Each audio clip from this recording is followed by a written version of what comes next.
Okay, so we ended before the dinner break. I hope everyone enjoyed their dinner. At the concept that if there is no victim, if no actual wrongdoing has taken place resulting in harm to someone else, there is no crime. And many people are, being jailed for victimless crimes that they've actually never actually harmed another being, and yet their freedom has been taken away. Another aspect about this concept of the difference between right and wrong behavior is we have to understand that there is no such thing as the ability to delegate a wrong to someone else.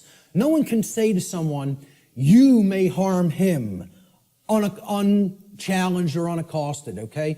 That you're allowed to do that morally, okay? No more than anybody can say a group of people may commit a wrongdoing and they have the moral right to commit it, to commit that wrongdoing. There's no such thing as that, okay? So this is what many people who believe in things like government believe in, that we can delegate to a group of people who are calling themselves a government something that is not a right and agree, all come together and agree upon, they now possess this right. Rights can't be granted by human beings to other human beings. Everybody is born with the same rights because rights don't come from human beings. Rights, like the laws of nature, come from the creator of the universe. They don't come from human beings. Human beings don't make up what right and wrong are. Right and wrong are inherent to creation and are up to us to discover and recognize what they are and then live in accordance with those principles.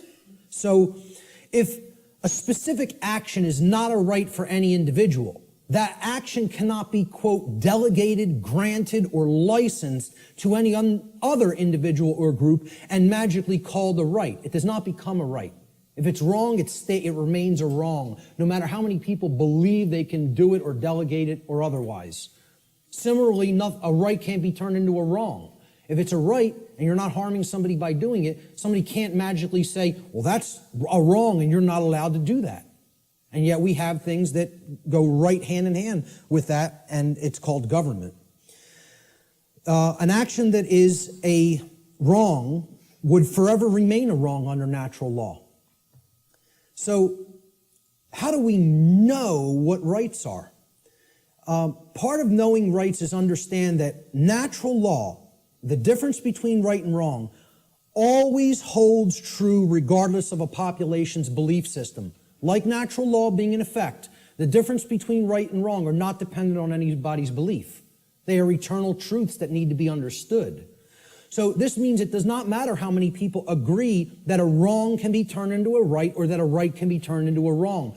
Such things can never be done in reality.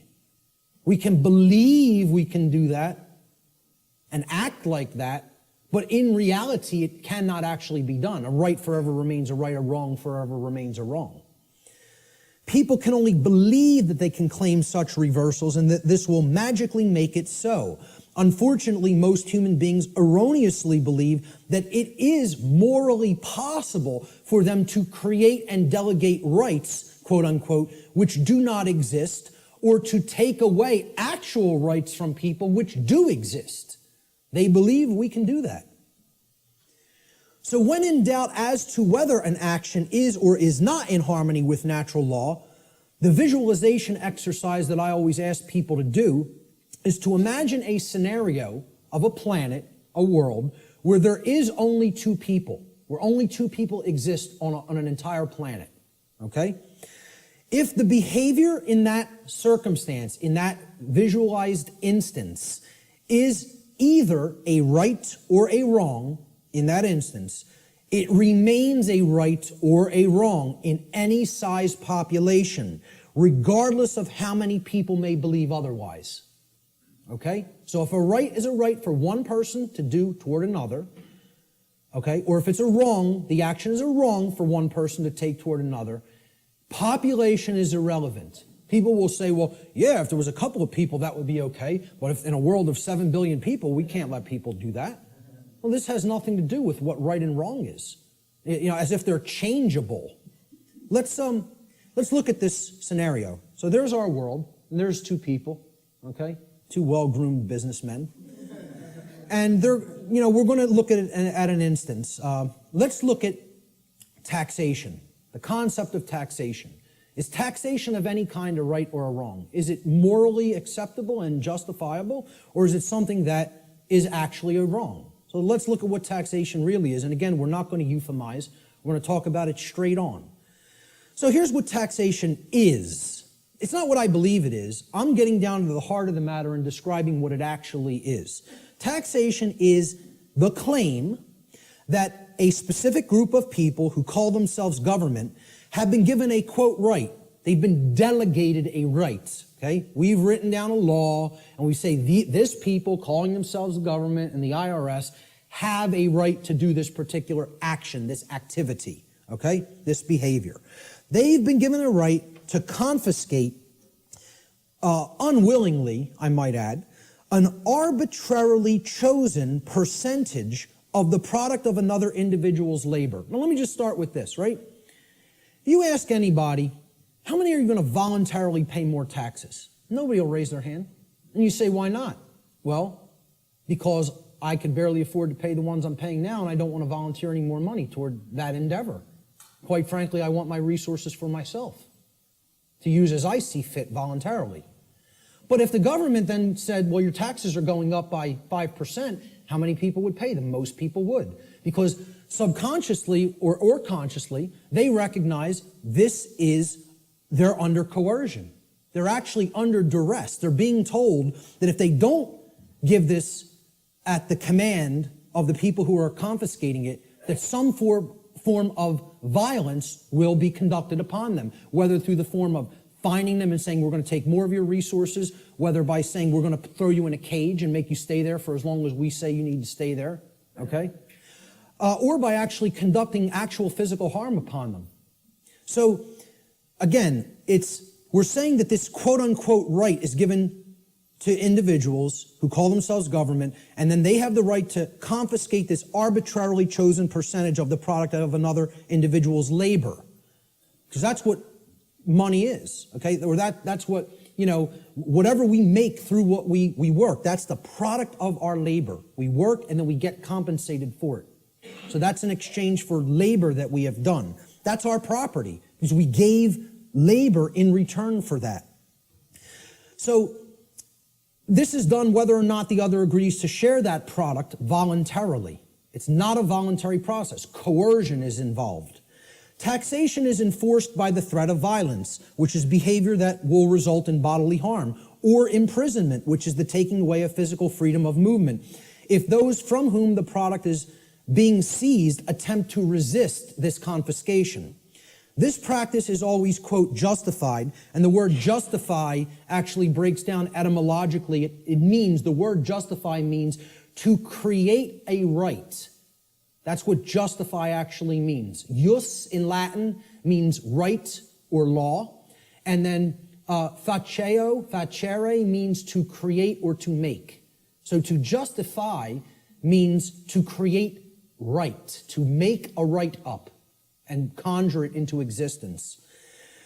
So it's always justified or made into a right, quote unquote, by those who claim that such a practice is necessary and required to, quote unquote, uphold the common good. This is the justification offered for the seizure of the product of people's labor involuntarily. Now, if we are honest with ourselves, if we define the concept of slavery, and I think this is a good definition for slavery, would it be fair to say slavery is the involuntary confiscation of 100% of the product of the labor of another human being? That be a fair definition? You're saying you're working, I'm going to take whatever you generate as a result of that work that you're doing. It doesn't belong to you. The product of your labor doesn't belong to you. All of it belongs to me. So you work for me. I take everything that you have been able to amass or create through the labor that you have done. I think everybody here would agree that's slavery. That's as good as a definition of slavery as you're probably going to get. I mean, we can come up with some other definitions that involve coercion and physically shackling and keeping people. But if we really are honest with ourselves, what is the purpose of slavery to begin with is to make others work for free and then take all of the product of the labor. That's what slavery was conducted for. Okay? So, if we're defining slavery as the involuntary confiscation of 100% of the product of the labor of another human being, we should be able to clearly see that there is no magical percentage to which we could lower this number that would no longer make it slavery. So I ask people, if the person who's saying I'm going to confiscate 100% of your labor and keep it for myself would say, well, I'm going to take 75%. I'll take 3/4. You can keep 1/4 of what you've created. Would that no longer constitute slavery? And I don't care what you say I'm going to use the 75% for, okay? If you're telling somebody you have no choice, 75% of your labor belongs to me, would that no longer be slavery just because they allow them to keep 25? Okay, let's lower it to 50. Is it still slavery? Okay. Well, what percentage could it possibly be lowered to for it not to be slavery anymore? Only 0. There is no percentage that it could be lowered to for it not to constitute slavery. And again, if we're being honest with ourselves, many people want to justify this in many ways by saying, oh, it's used for services which someone doesn't have a right to refuse. You know, I tell people, hey, if I said to you, I'm a computer technician.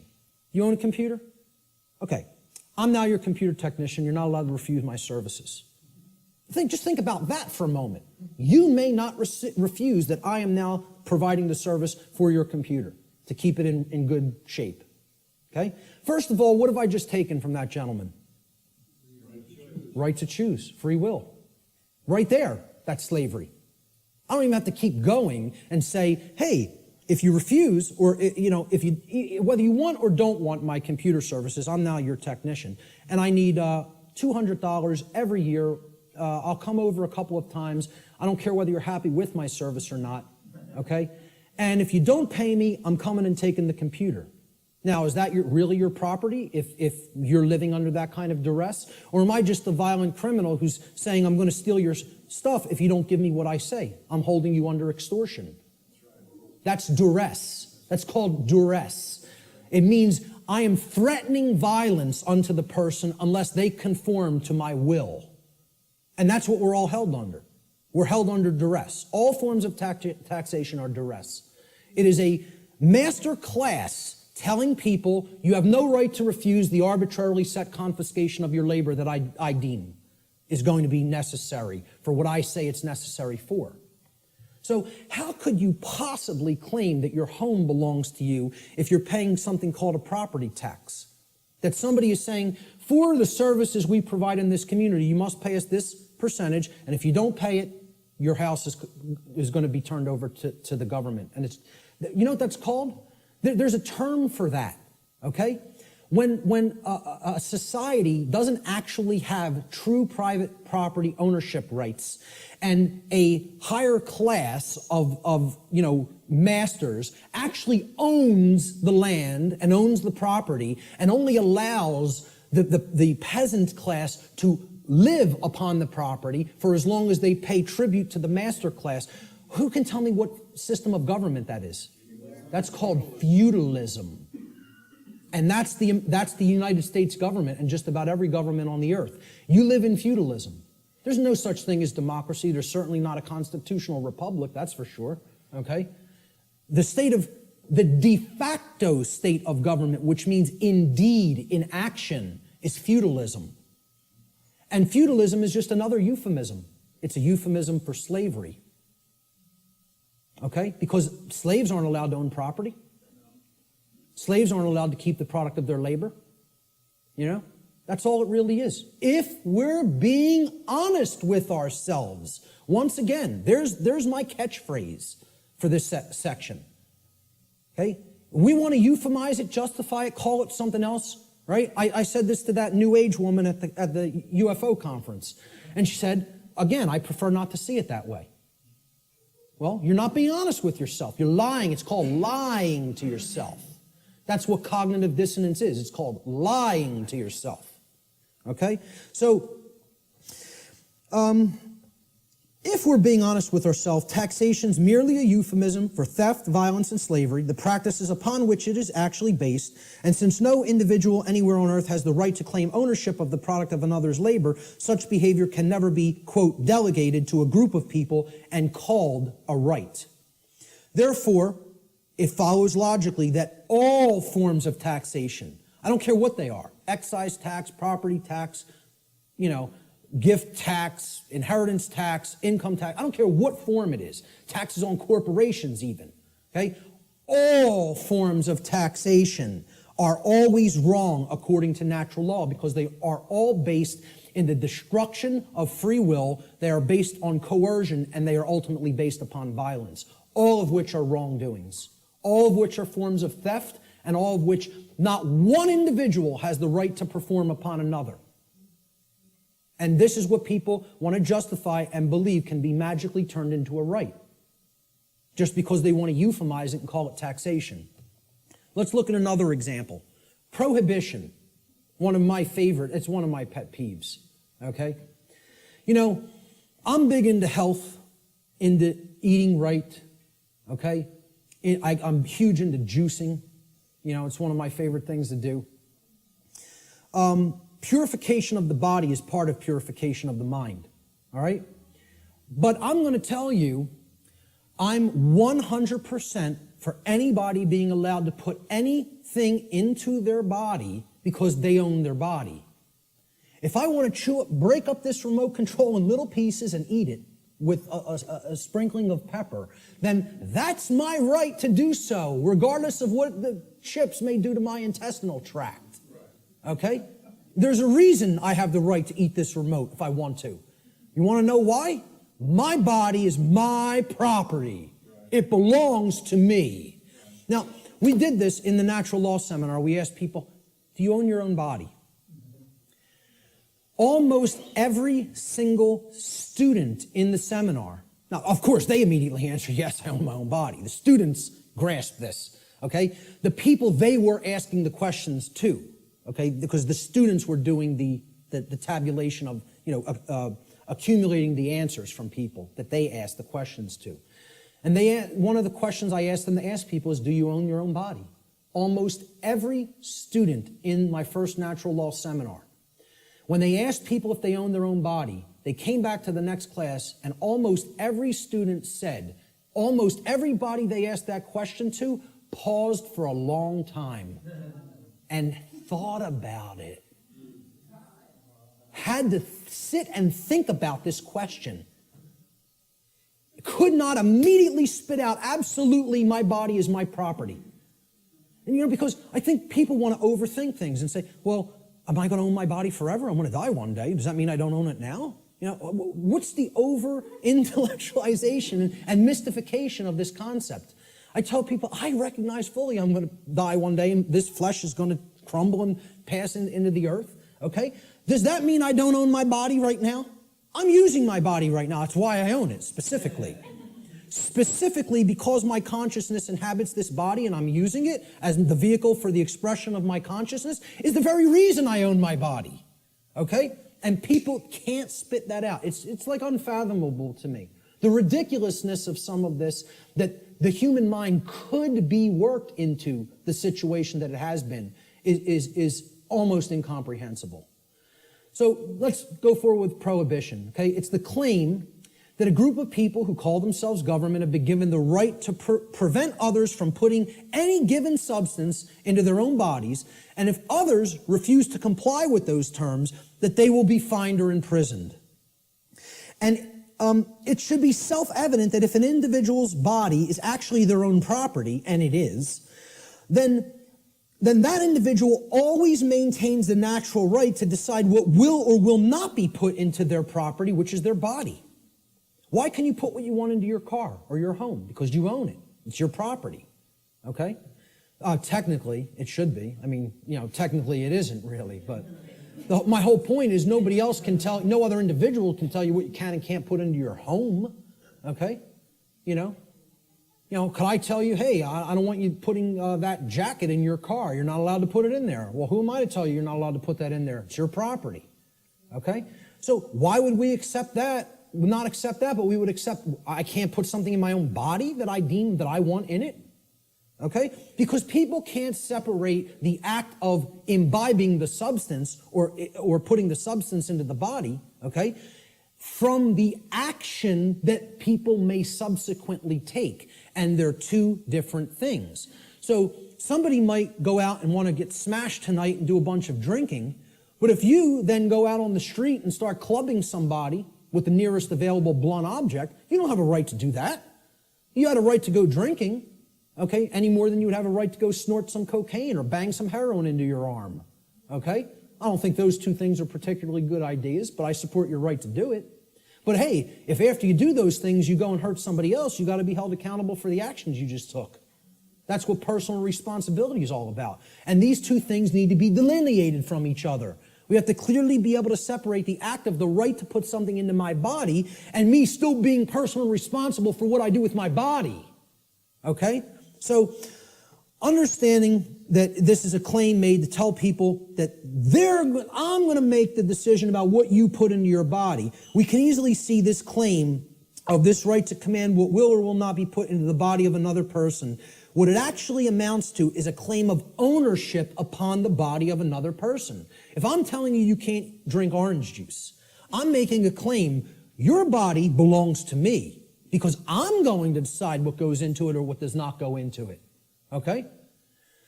So if I say carrots are off limits for your consumption, sir, and they may not be ingested, I've just made a claim that I own your body. Well, what's the claim on the ownership of another person's body called? Slavery. If we're not euphemizing it, and if we're being honest with ourselves. Okay? Prohibition is merely the claim of ownership upon another person's body is called slavery. Therefore, prohibition is merely a euphemism for slavery that is backed by violence, regardless of the justifications made by those who claim such practices are, quote, necessary for the common good. That's always the justification. Since no individual anywhere on earth has the right to claim the ownership of another person's body, such behavior can never be delegated to a group and magically termed a right. Therefore, all forms of prohibition are always wrong according to natural law. Doesn't matter what the substance is. Doesn't matter what it is. How destructive it may be to the body or brain. Look, if I want to go under my sink, take some cleaning supplies and make a nice cocktail with some lye and some roach poison and some rat poison, stir it up in a water solution and go glug, glug, glug, glug, glug. That's my right. Want to know why? Because I own my body. I own my consciousness and my body, period, the end. So if I want to do that, that's my right to do so. Okay? Nobody has a right to tell me what I can and cannot put into my body. Yet we accept this because of these justifications that, it's for the common good. Forget what rights are. You know, it's for the common good. We need to accept slavery for the common good. Yeah. Yeah, it works out like that. So how about licenses and permits? These are claims that a group of people who call themselves government. And again, we're going back and visualizing. Imagine one person trying to make this claim to another person. Nobody would find it legitimate. Nobody would find that one person may make that claim to another person. Yet we think these other people called government have rights that individuals don't have. That's what we think. That's called mind control. Mind control is getting people to accept some people have rights that other people don't have. That's what it is. You know? So go back to that visualization exercise. Can one person make that claim over another and have it be legitimate? Of course not. So if nobody has that right, how could that right be delegated to somebody else? It can't.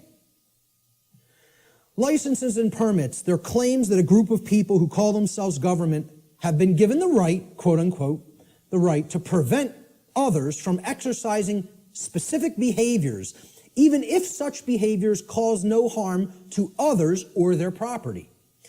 Unless those others petition, meaning beg, or pay the government for permission. That's what a permit is. It means permission to be allowed to exercise those behaviors. This amounts to the claim that rights are actually merely privileges that may be granted or revoked by government at any time. Okay? Based upon the people in government's preference their discretion. All right? Remembering that the definition of a right is any action which does not cause harm to another living being or their property, there is no such thing as the right, quote unquote, to stop another person from exercising a right. If something is a right, meaning it doesn't cause harm, there is no such thing as someone's right to stop you from performing that action. Okay? That would be called coercion, which is a wrong. Okay? So the actual ingestion of, let's say, marijuana, for example, harms no one else. You can put that into your body, sit there perfectly peacefully, and not cause harm to another living being. That's called a right, for the very specific definition that it caused no harm. Okay? I would not have the right to tell another individual, you may not do that action. That would be a wrongdoing. Well, it's the same thing for something when it comes to licenses and permits. You're telling people, hey, if you pay me $50, I'll let you smoke that marijuana without doing violence to you. Unless I change my mind. And then I won't give you a permit. I'll just say, hey, you're not allowed to do that. Even something that is a right, like assembling and speaking. Like what was done in the state of Pennsylvania a few years ago when the G20 visited it in the city of Pittsburgh. Okay? The city telling people, we have revoked the right to assemble and speak and petition for grievances. You don't have the right to come and speak. No protests will be tolerated or we'll hit you with sound and water cannons. You know? And people just laid down and accepted it. The whole city of Pittsburgh. You know? Because, oh, we're going to go and ask them for a permit. And they just said no. No. You don't have that right anymore. We find you on the street, you're getting blasted with a sound cannon and deafened. Some people went permanently deaf. Permanently deaf. Lost their hearing from what happened in Pittsburgh, Pennsylvania. You see the stuff that was happening in, it wasn't Egypt, where they were hitting people with water cannons recently and killing some of them. It was in the Middle East somewhere. Turkey, correct. You know? Hitting people, some people died getting hit in the eye with such pressure it hits the brain. People dead from water cannons. They call these non-lethal weapons. Because they're telling you, you may not speak. You may not assemble. We're going to revoke that right, really. See, there is no right to stop someone from exercising a pre-existing right. That's you making the claim, I own your rights. That's what that's really doing. That's saying, I'm God, I get to grant what a right is or revoke what a right is at any given time. It's basically what it is. It amounts to someone claiming to be God. The claim over the rights of another person is called slavery. Even more so, it is the claim to be God, the claim that the rights of another flow from you. Therefore, licensing and permits are merely other euphemisms for slavery, regardless of the justifications made by those who claim such practices are, quote, necessary for the common good.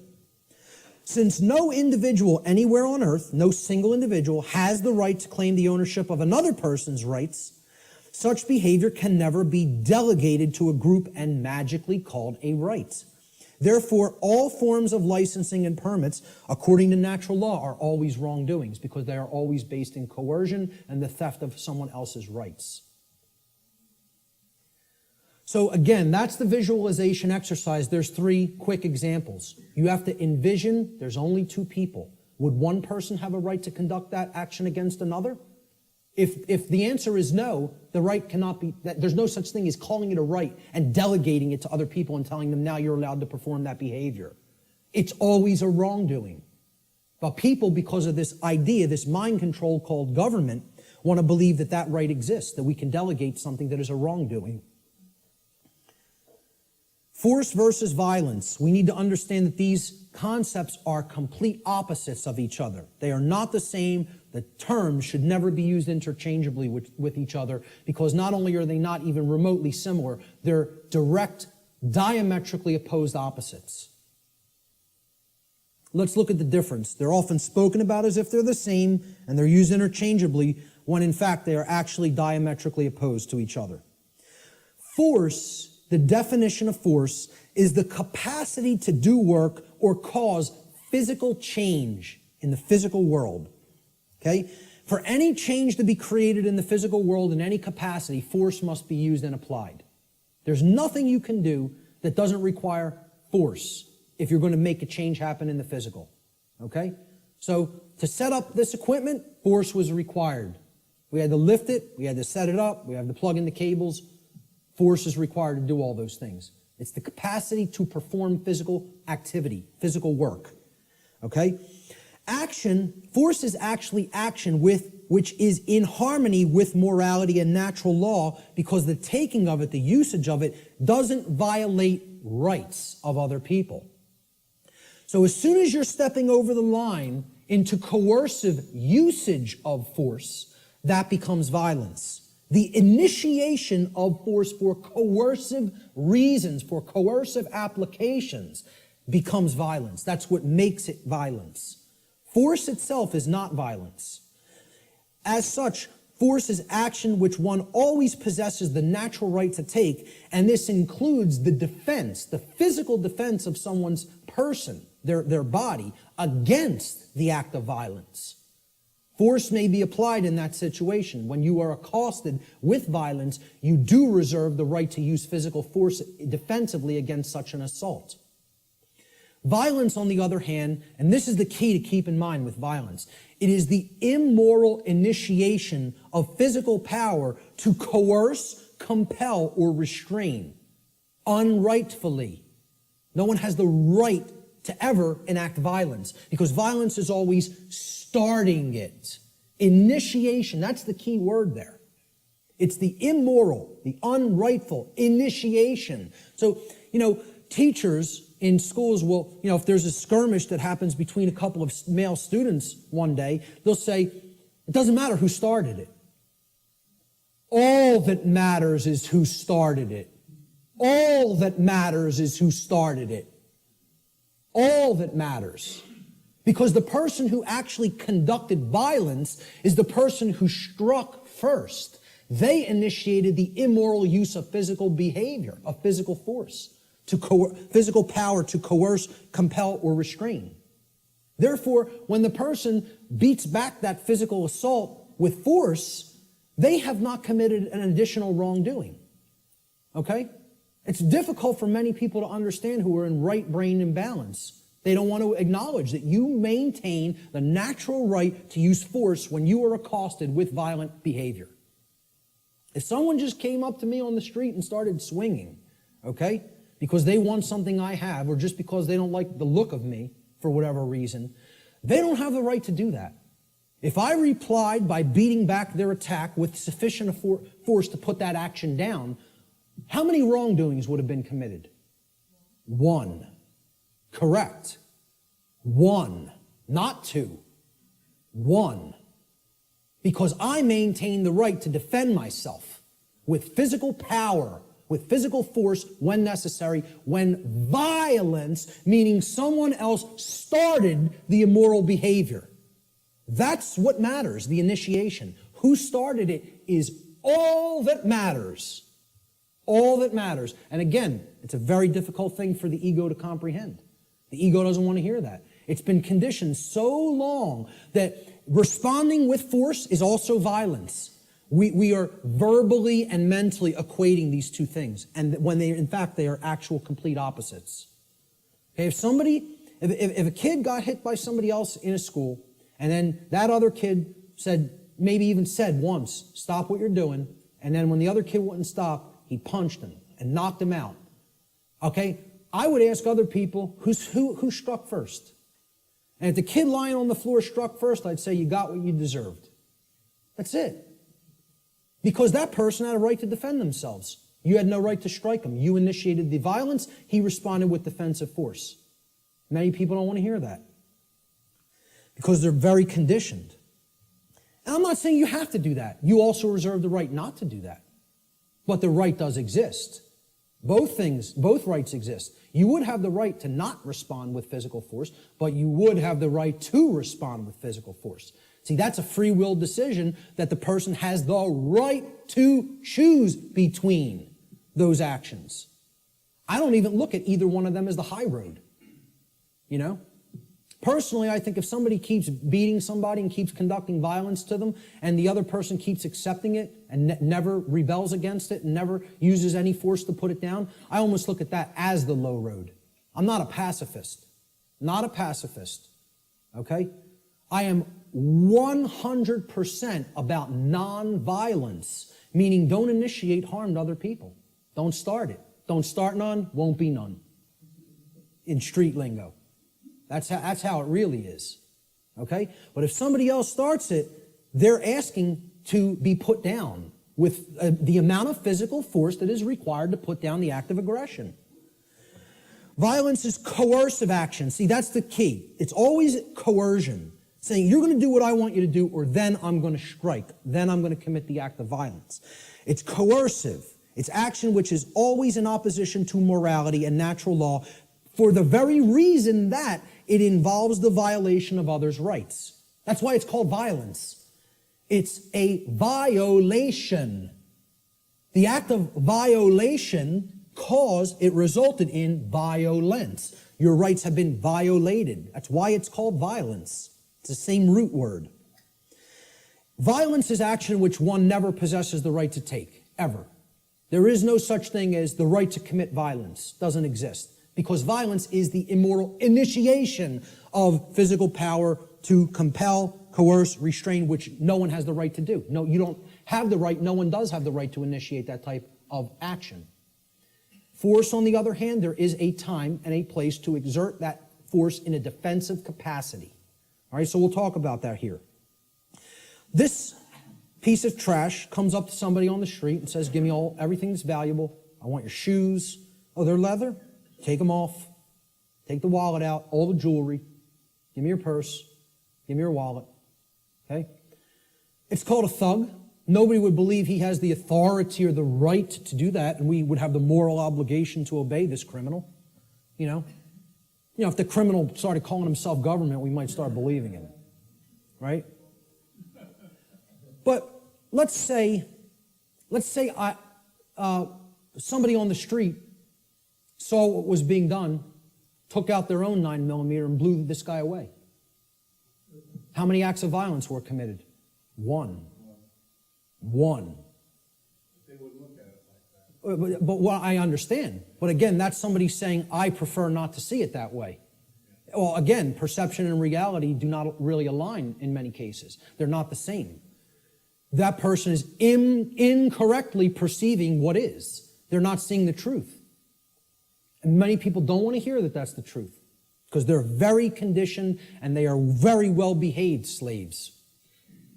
You know, as harsh as that is to say, they don't want to understand that the inherent right to use force against violence exists and is always our right. Always.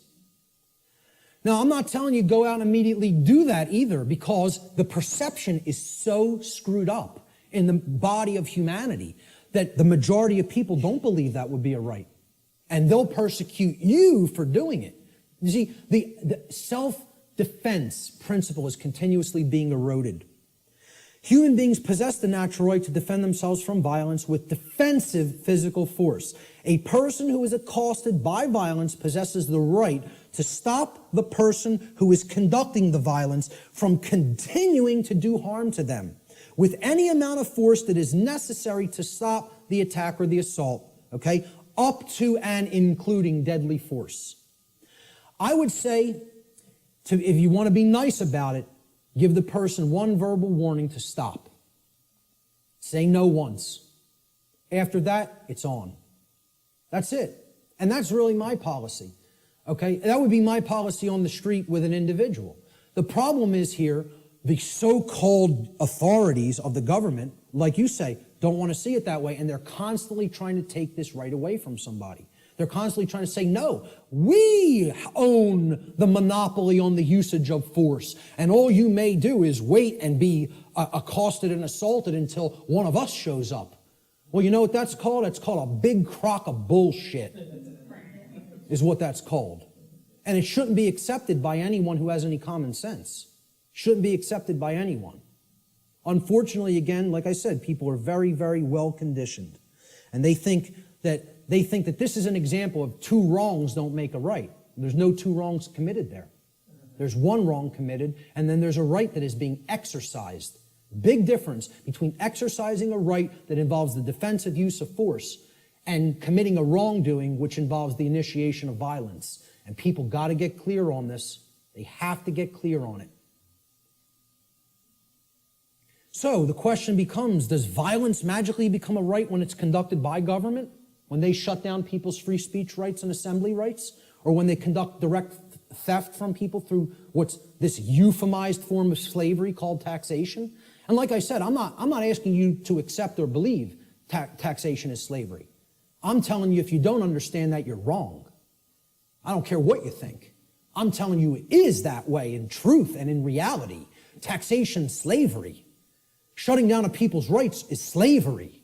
Telling people what they may or may not put in their body is slavery. It's not my perception. That's what is. Okay?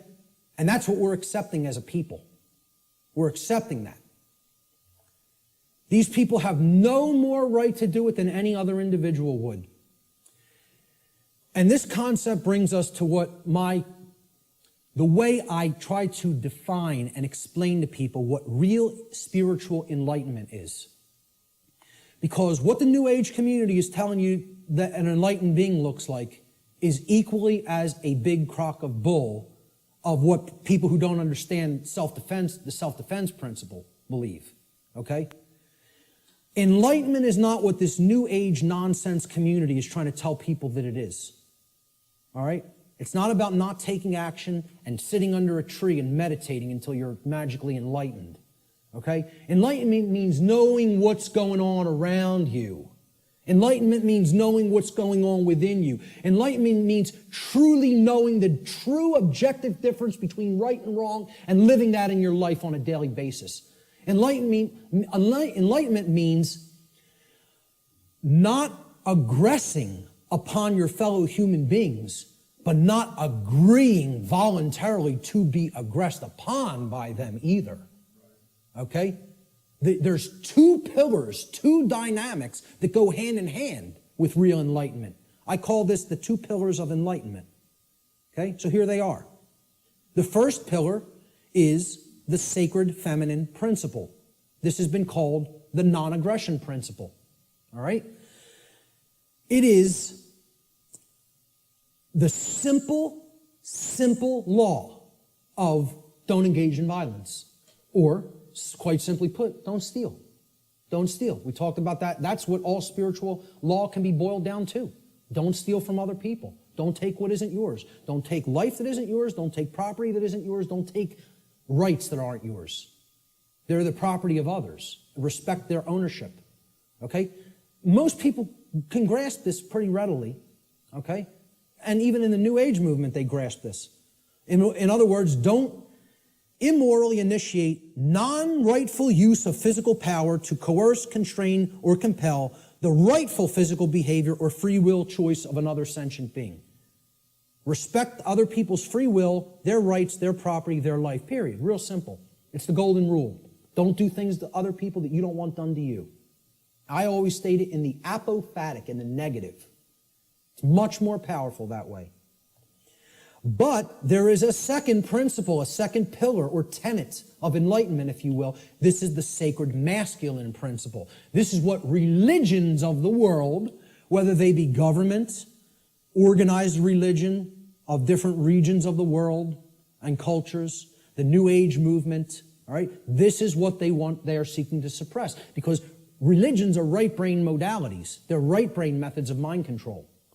Just like government, who thinks it's a monopoly on the physical use of force, that's a left brain imbalanced mindset. All right? The second pillar of enlightenment is the sacred masculine principle, which is also known as the self-defense principle. Your body's your property. You have a right to defend it when it comes under attack by violence. This principle states, sentient beings have the inherent right to use force to defend themselves from violence conducted upon them by another. This is the part many people don't get.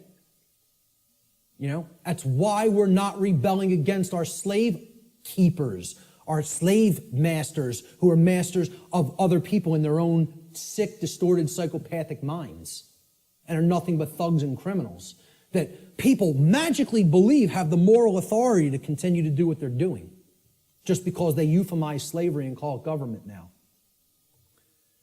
That's the sacred masculine principle.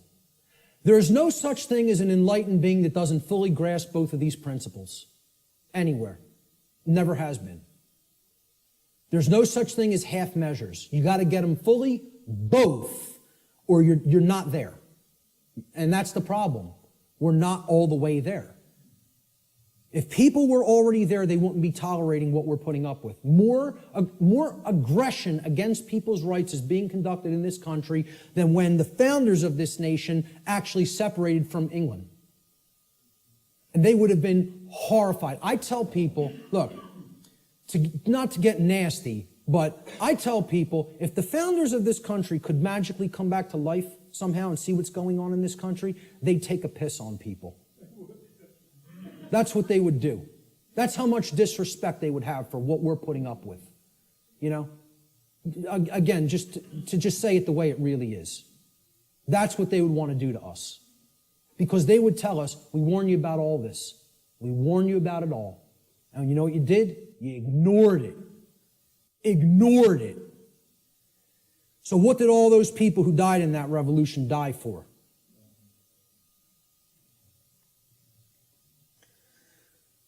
We have to understand true ownership. Real, deeply. Not peripherally, super deeply. We got to know what we own and what we don't own. We have to understand, why is this our current condition? That's the question we asked at the beginning. And here's the reason. The reason our species continues to experience a systematic and growing loss of freedom is because we collectively do not deeply understand ownership and we continue to commit and condone theft. This is a prison for thieves. That's what Earth is. It's a prison for people that don't want to respect ownership. They want to take things that aren't theirs. And that's what we're here to learn. We're here to learn that there's only one natural law. Stop stealing from other people. Stop taking things that you don't own. Stop condoning theft of things that other people don't own. Don't condone that activity, that behavior either. So what is ownership? What's the definition? What does it entail? To own a thing means that regarding that thing, an individual maintains three basic things regarding it. The first is rightful possession. It means you acquired it without doing harm to somebody else. So you rightfully own it, lawfully own it. Okay? You're in possession of it. You have it in your possession. It is yours. The second thing is you control its usage. Okay? So your house, you control its usage. Your car, you control its usage. Your clothes, you control their usage. My computer is mine. I control its usage. I'm using it. Okay? Control of the usage of something means that you own it. And most of all, maintaining personal responsibility for that possession is the third aspect of ownership. So to own something means I'm in lawful, rightful possession of it.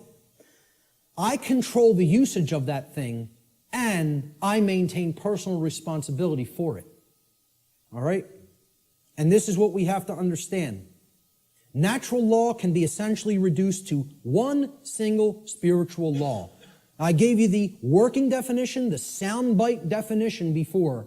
Here's the super simplified two-word concrescence of all of this information. Natural law gets boiled down to two words. Don't steal. That's it. You want the key out of the prison? You got to understand property. You got to understand all rights are property rights. Stop taking the property of other beings. Stop condoning the taking of the property of other beings. The end. You know, I should just get up here and say, don't steal, the end, everybody go home. Should be that simple. That's the key, folks. That's the key to the prison door. And what we're really talking about here is common sense. That's what conscience is. People don't think of conscience as common sense. You know, they don't think of conscience as knowledge. Conscience is knowledge. It's not action, it's not behavior. It's knowledge. Again, knowledge is the way out of this. Okay? And this is the knowledge that has to be developed. Conscience comes from the Latin prefix con, meaning together, and the Latin verb sciere, meaning to know or to understand. You put them together, to know together, to understand together. Conscience is common sense. Common sense knowing. Common sense knowledge. Literally. From the etymological breakdown of the word. Con, together, science, to know. That's why the problem is people don't have common sense. That's why I'm sitting there almost laughing hysterically that I need to try to teach common sense to people. The ridiculousness of it. What we all need to be doing is doing that work, you know? I know you guys get a lot of this. We need to start reaching out to other people. I'm going to talk about that in a moment. Conscience, the definition of it, is the definitive knowledge of the objective difference between right and wrong according to natural law. Objective. Definitive. Okay, it's not up for debate. It exists inherently and objectively. It can be understood, known, discovered. This is different from action. Conscience is the knowledge, then we act upon it. Okay? So it's different from understanding something and acting upon it. Right? To have conscience is to have common sense. It's to know the difference between right and wrong and understand that difference deeply. Then we're going to convert that into action. We exercise conscience. The exercise of conscience is actually action. The exercise of conscience is the free will choice of right action over wrong action once the definitive knowledge of the objective difference between right and wrong according to natural law has been acquired and integrated into the being. We acquire that knowledge first, understand it, then we act in either accordance with it or disharmony with it. If we act in accordance with it, it's called the exercise of conscience. That's action. The law of freedom. This is one of the basic laws within the body of natural law. It's real simple. The law of freedom states that freedom and morality are directly proportional. It's a mathematical equation that works 100% of the time flawlessly. As morality increases, freedom increases. As morality declines, freedom declines. This means the more moral a population is, the freer it becomes. The more immoral a population is, the deeper into bondage and slavery it goes. Another way of saying this is to say that the presence of truth and morality in the lives of the people of any given society is always inversely proportional to the presence of tyranny and slavery in that society. The more truth and morality there is, the less tyranny and slavery there is. The less truth and morality there is, the more tyranny and slavery there is. That's the law of freedom. And many people don't want to understand that. That these two things are inextricably interwoven and connected and can never be separated from each other. The presence of truth and morality in a society and the presence of freedom or its lack in a society. True freedom can never exist in a society that embraces moral relativism, which is the idea that there is no inherent and objective difference between right and wrong. So that humanity may just arbitrarily create or decide right and wrong for themselves. That's the ideology called moral relativism. As I've said before, it is the second tenet of the satanic religion. And it is deeply entrenched in this country and in the world. In our polls that we conducted, the psychological little tabulations that we did asking several people questions, 2/3 of people were moral relativists. 66%. Think about that. 2 out of 3 people believe there's no such thing as an objective difference between right and wrong and feel these are just constructs that exist by human beings and we get to make up what's right and what's wrong. 2/3 of people. That's where we're at. That's where we're really at. Natural law versus man's law or government. Here's the differences.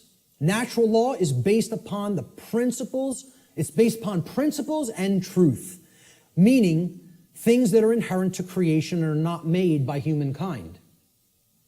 Natural law can only either be harmonized with due to knowledge and understanding or rejected due to ignorance.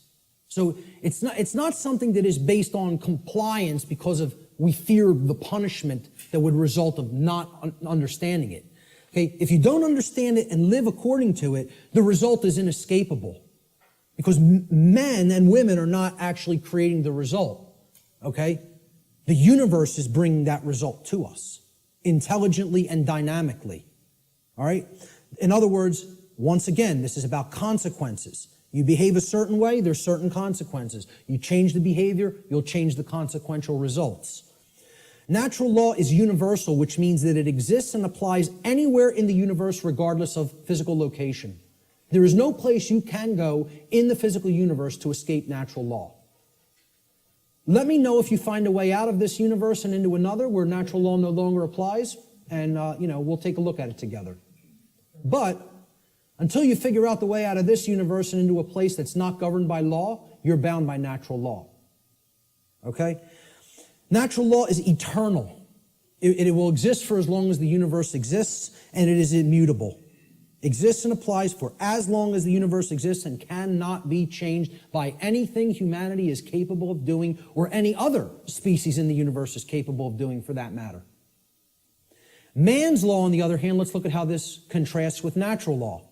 It's not based on principles and truth, it's based on dogmatic beliefs that are programs that are running in the human mind. These are constructs of the mind that operate like programs. Man's law is complied with due to the fear of the punishment that will be conducted upon people who attempt to not comply with it. It's most of the only reason people ever comply with the law of man. And that's a very low state of consciousness, fear. That really is only going to get you all the negative things that we say we don't want if we're in that vibration. Man's law differs with location based upon the whim of legislators, like prohibition. Well, I'm allowed to smoke marijuana in one state, and then I could be jailed for it in another. My freedom could be taken if I cross this imaginary line. Okay, I'm a gun owner, okay? If I take certain weapons that I own across an imaginary line, I could be jailed for years. But over this side of the imaginary line, it's okay. And you're just exercising a right. Over here, it's morally wrong. We'll cage you for it. Over here, yeah, you're allowed to do that. You can have that high-capacity magazine. But over here, you're going into a cage for it, just by crossing an imaginary barrier called a state border. And people think that makes sense. They think the moral relativism of man's law makes sense. They actually believe something can be moral in one place and immoral in another place. You know? That's cognitive dissonance. That's holding two contradictory notions in the mind simultaneously and accepting them both when they're clear contradictions with each other. It's called lying to yourself. Let's be honest about what it really is. It's called lying to yourself. Man's law changes with time based upon the whim of legislators, which is also moral relativism. Prohibition in the 1920s. Oh, it was legal to possess and consume alcohol. Then for years it became illegal to do so. Then it switched back to becoming magically moral again. We won't cage you for doing it. Well, it changes over time based on our preferences and likes and dislikes. Yeah, we get to make up what law is, what right and wrong are. It's called moral relativism. All right? And it's one of the tenets of Satanism. So what does this mean for the law of man, actually? You know, that people seem to have so much respect for. You know, we're a nation of laws written by men. You know, we don't give a damn about moral law. We don't really give a damn about what's right and wrong. You know, but we have so much respect for the law of man, which people actually believe is somehow based in morality, when it's nothing of the kind could be further from, couldn't get any further from the truth than that. It's based in moral relativism, which is about the whims of the legislator at any given time or place. You know, you listen to certain forms of music in certain countries in the Middle East, you could be jailed for years just by putting a certain song on. Imagine this. Now, and we would think that's unacceptable and deplorable. Yeah, we think you have this 30-round magazine here. This state only allows 10 cartridges to go into a magazine. I bring the physical object, even if it's not loaded with any ammunition, into another state. I can be put in a cage. Physical piece of plastic. You know, it's just total nonsense. Either something's a right and you're allowed to own it and you need to be responsible for it, or it's not a right because you're harming somebody. You know, it doesn't get any simpler than that. So what's this all mean for man's law? In light of natural law, what does it mean? To understand natural law, what does that mean for the laws of man here on earth? Well, what it actually means, it's simple if-then logic to apply. If a particular man-made law is in harmony with natural law, then it follows logically that it is redundant. It is stating the obvious. It is stating what is already known. It's like saying, I'm going to write down, yes, during the day the sky refracts a blue frequency. The sky is blue. I'm going to write that down and make it so. Well, it's redundant. It's self-evident. You can go out in the sky and look at the natural color of the sky on a clear day and see what the frequency is with your own eyes. No, you don't need to have it written down. Okay? It's a redundancy. So if it's in harmony already with natural law, it's stating a truth that is already there. It's an inherent truth. It's pre-existing. It's self-evident. Therefore, the writing down of that concept and calling it a law is irrelevant and unnecessary. Now let's look at the opposite. What if something that man writes down as a law is in direct opposition to natural law? So if a particular man-made law is in opposition to natural law, it follows logically that it is both false, meaning that it is incorrect. Okay, that's what natural law is. It's based in truth, that which is. And it's also immoral. Because if it's not based in natural law, it means that it is doing something that is actually harming somebody by taking something from them that doesn't belong to you. Like taxation, like permits and licensing, like suspending rights that do already exist, etc., so forth. All right? So, therefore, it's wrong, and it cannot be legitimately binding upon anyone. You can't write down a wrong and say, this is morally binding upon you, even though it creates harm, it causes harm, yet you must follow it. You know, and people believe this. We asked in the natural law seminar, how many people believe that if a law is passed and it restricts a right that you feel you have naturally because that action that it's saying you may not do causes no one else any harm? Do you have any moral obligation to obey that law until you could find a way to get it changed? And over 2/3 of people said, yes, you have a moral obligation to obey that law. Because these people have the moral right to issue commands and write down laws that constrain you, even if that behavior actually doesn't harm anybody and therefore is a natural right. You would still have to try to find a way to get that law changed. Nonsense. Nonsense. No one can be legitimately bound to a dictate of man that prevents somebody from exercising a natural right. It's called mind control, is what it's called. So in light of the differences between man's law and natural law, in light of natural law, man's law is both irrelevant and unnecessary, as it is either redundant because it is in harmony with natural law, or it is completely immoral because it is in direct opposition to natural law. This is a system of slavery that is not needed.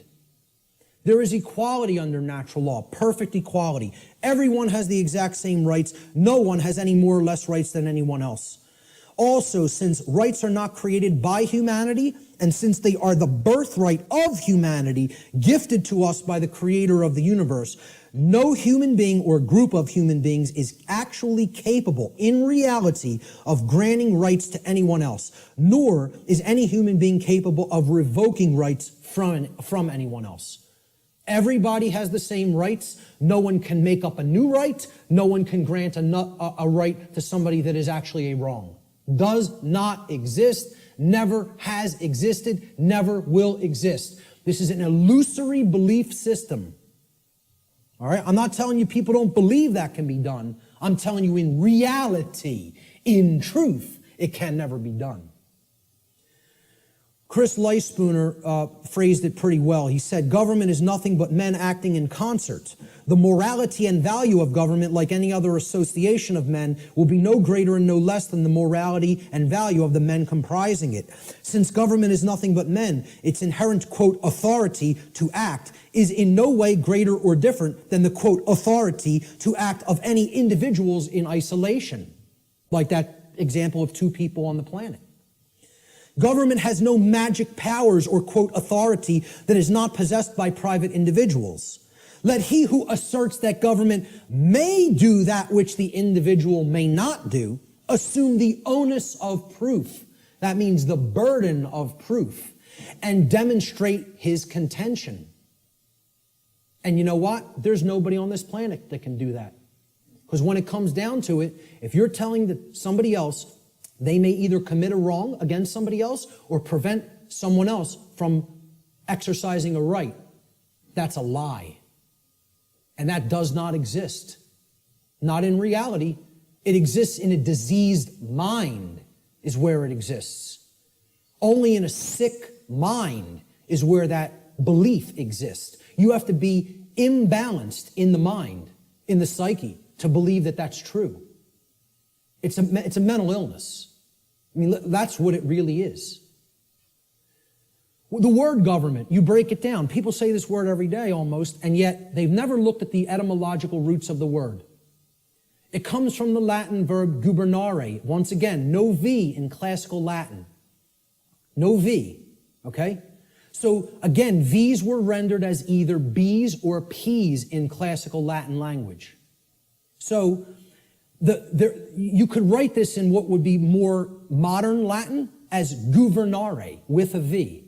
But in classical Latin or ancient Latin, there is no V, so it would have been rendered with a B, gubernare. Now, what's the election of a governor called? It's called a gubernatorial election. Gubernatorial. Gubernare is in there, okay? Gubernare means to control. The verb gubernare in Latin means to control. The Latin noun mens, which is where the second part of the word ment is derived from, means mind. Okay?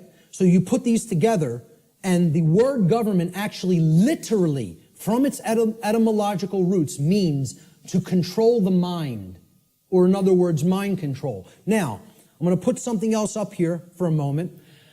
The etymological origin of the English suffix ment, M-E-N-T, is often debated in this etymological breakdown, all right? And I've gotten stuff about this constantly, and I've told people I'm not interested in hearing about it anymore. I know where this comes from. I know why the creators of the English language made it so, made it like this, okay?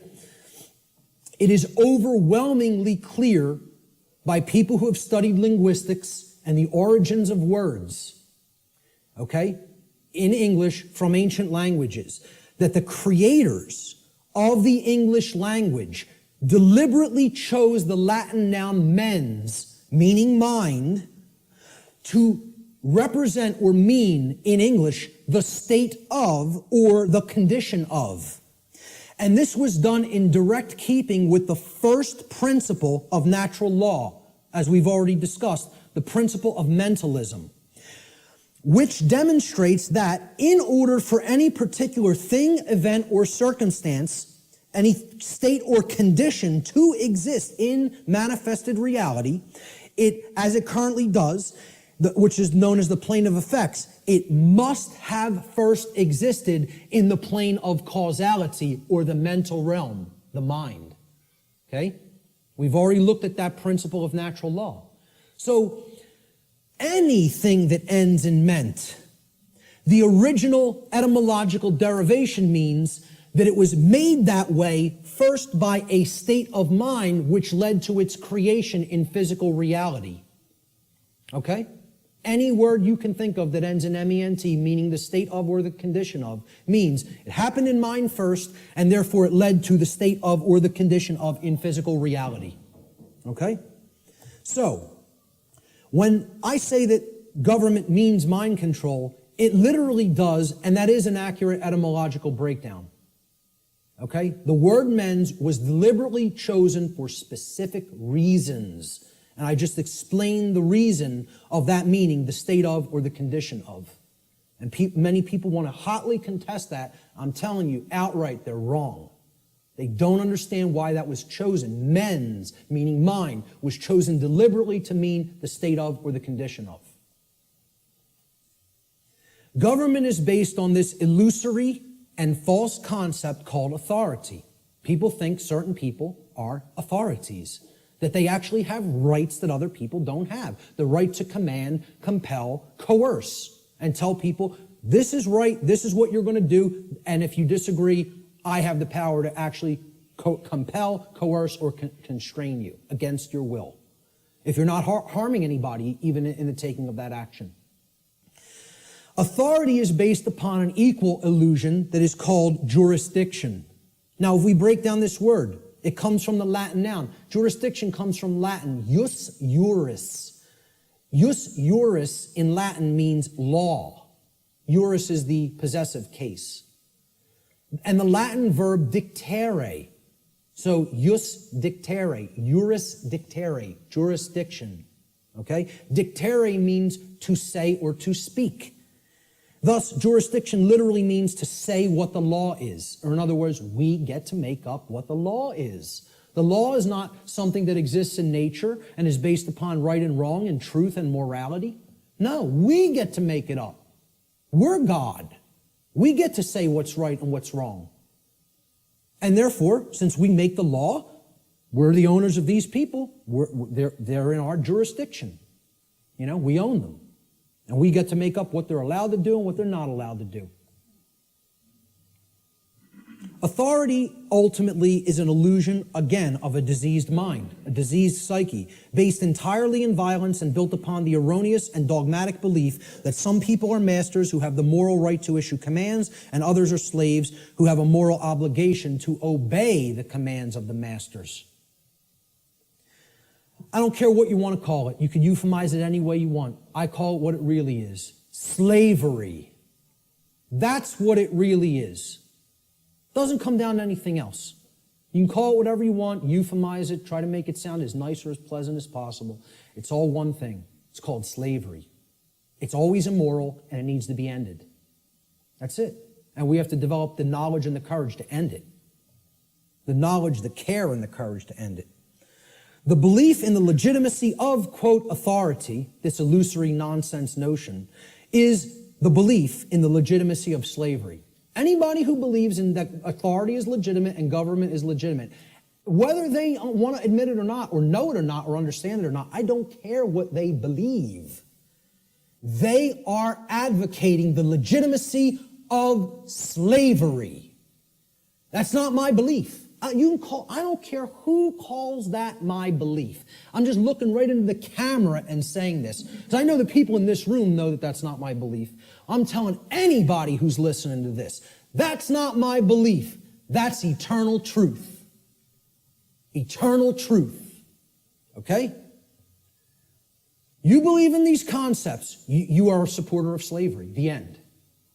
That's how it really is. Not because I said so. Because that's how it really is. Okay? And that's called mind control. For somebody to believe that slavery is legitimate, you gotta be under deep mind control. You gotta be either that or a sick, psychopathic, absolute piece of garbage. Okay? One of those things or another is true if you believe in those concepts. And again, I'm not afraid to tell it to somebody right to their face like that. I don't care. I'm not here to serve truth, make friends, or be liked. I'm here to tell people what the truth. I'm not here to serve human beings, make friends, or be liked. I am here to serve the truth. Whether it will be accepted is not up to me. I'm doing what I'm charged to do by creation. Okay? Whether it's accepted is somebody else's karma, not mine. Ultimately, authority is the idea that man can become God and through, quote, jurisdiction, dictate the law. What the dark occultists of this world, who are behind ostensible governments in the world. You know, they set up all of these institutions as temples, right? What this sick psychopathic priest class ultimately believes is they're going to become God. We're going to turn natural law on top of its head, and we're going to rule in hell. That's it. We're going to rule in hell. It's a religion. This is a religion. Okay, government's a religion. The concept of authority is a religion. Most people don't see it that way. And I mean religion in the term of false religion. Okay? It comes from the Latin religare. I laugh when I hear people say it comes from relegare or relegare, R-E-L-E-G-A-R-E, or relegare, okay? Which means to read over again, to go back over something that you've already read and read it again.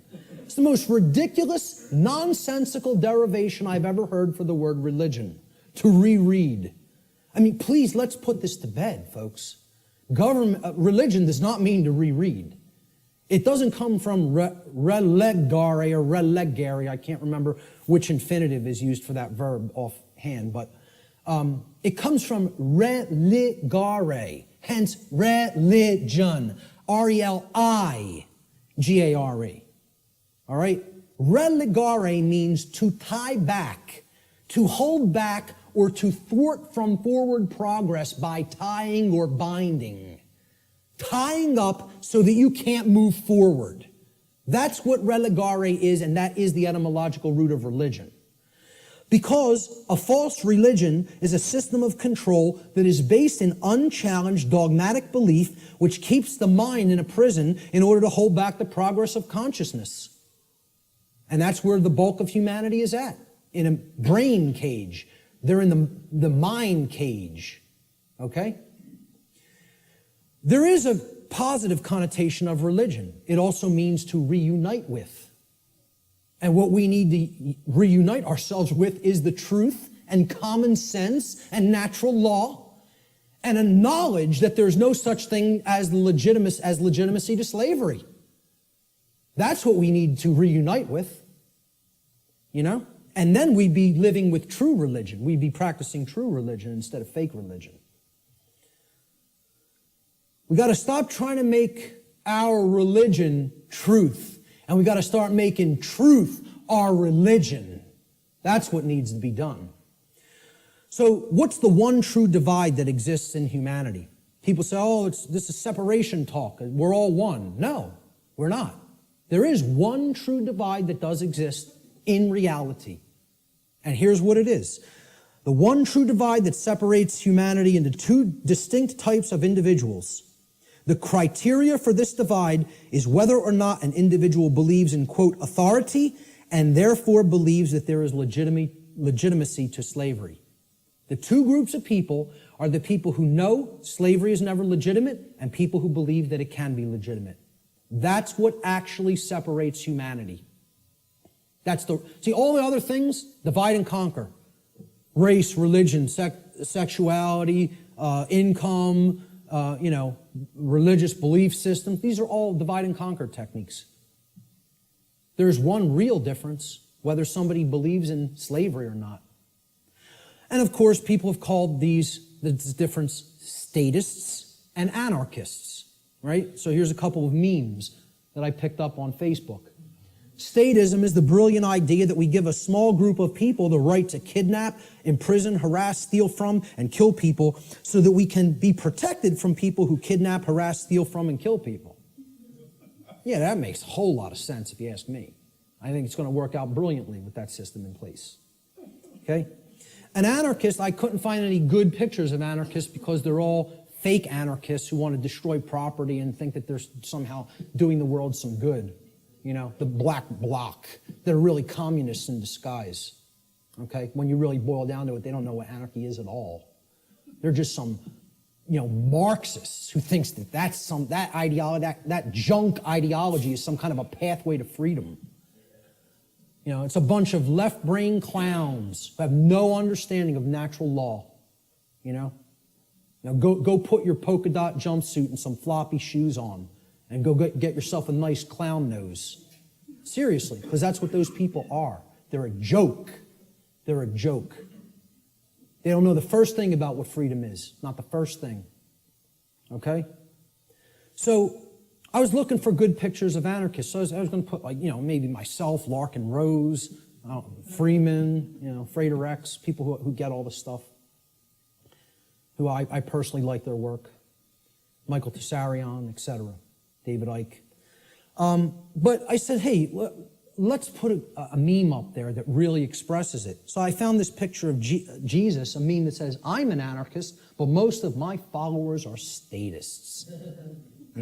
People who are these fake-ass Christians who believe they somehow are following the teachings of Christ, and they believe in government, they believe in financial institutions, they believe in organized religion.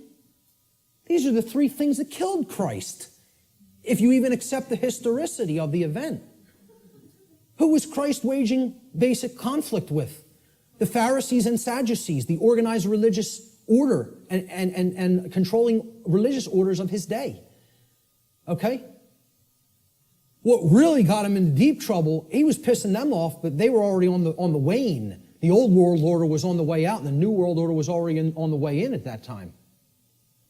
He got himself in real trouble when he went against the financial institutions, the money changers at the temple, taking people for a ride for temple coins. Right? And he flogged their ass.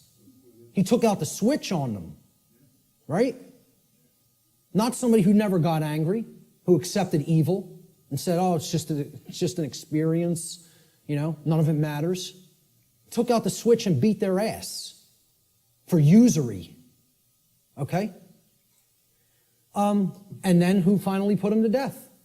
The police of their day. The Roman Empire. Roman centurions, the operating standing army and police of their day, the government. So who is he waging spiritual warfare against to try to bring righteousness into the world? And again, I don't care whether you accept it as historical fact or spiritual allegory. I could care less. Believe what you want. Doesn't matter. All that matters is the teaching. He was waging spiritual war against the three entrenched, mind control, religious establishments of his day. Organized religion, organized finance, and government. And people don't see it that way, so-called Christians. Because they're not interested in the real teachings. They just want to call themselves something and identify it and say, oh, that magically makes me this. Because you go to church on Sunday doesn't make you a Christian. No more than going to a synagogue would make you align with the true teachings of the Torah. No more than, attending a mosque would align you with the true teachings of Islam or any other religion. To take the core essence of the teachings of morality from those systems, They're all people who claim these faiths in name only when they don't understand real freedom. So a statist is an individual who erroneously believes there's such a thing as authority that is vested in certain human beings, magically giving them the right to rule over other people. This authority means that certain people who we call government have the, quote, moral right to issue commands to those whom they rule, those under their jurisdiction, and that their subjects or slaves have a, quote, moral obligation to obey the arbitrary dictates or laws, quote unquote, that are set by their masters. Most simply put, a statist is nothing more than someone who believes in the legitimacy of slavery. Conversely, an anarchist, a true anarchist anyway, is one who knows that there could never be legitimacy to authority or government because those terms are simply euphemisms for violence and slavery and coercion, which are always immoral and in opposition to natural law. Let's look at what the word anarchy really means. Again, you got to break it down. From the Greek prefix an, which means without or the absence of. And the Greek noun archon, they're written in Greek script, which means master or ruler. And again, I mean externally. One who externally rules another or claims to be the master of another. That's what the term archon means in its connotation. Anarchy, as we can see by putting these together, does not mean without rules. The word archon does not mean rules. Okay? Because there's always going to be rules in effect called natural law, the laws of morality. It means rulers, imposed rulers. That's what archon means in Greek. It literally means anarchy now, putting it together. An, absence of, archon, master or ruler. The absence of masters or rulers. Externally imposed masters or rulers.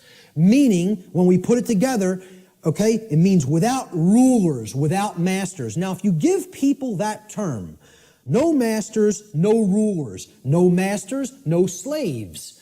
What word are they going to associate those phrases with? Freedom.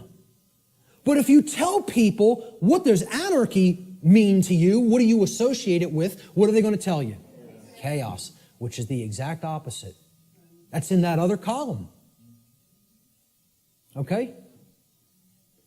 They have deliberately obfuscated the meaning of the word through a mind control technique called endless repetition. If I could keep telling you a word doesn't mean what it means, that's not a projector, that's a hammer. Hey, could you check out my hammer over there and make sure it's projecting the image on the board correctly? You know, the bulb burned out in my hammer. I might need to go buy a new hammer. If I kept doing that endlessly for years and years and years, people would start calling that device a hammer. If I got enough people to keep calling it that. So they've gotten enough people to call freedom chaos.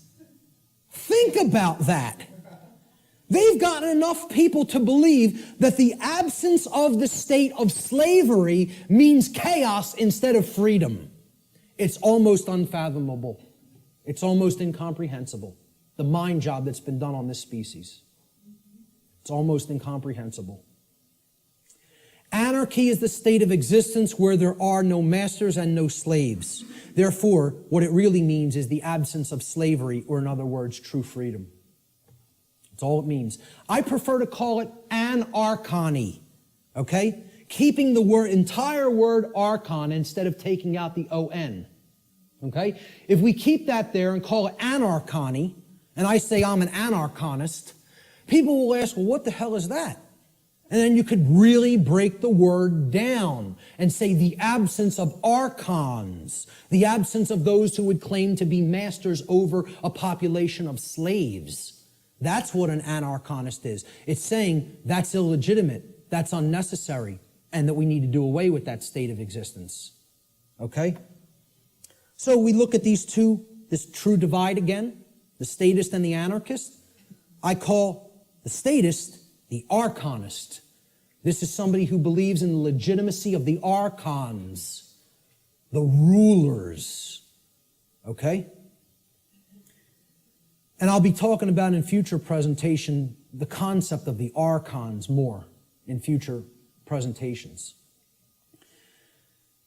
And the anarchist, as it's been called, I think should be called the anarchonist. Because that's somebody who knows that there's no legitimacy to the mastery over other people, or the rulership externally over others, keeping them as slaves or subjects. There's no legitimacy to that. And that's the one true divide that separates all consciousness here on the earth.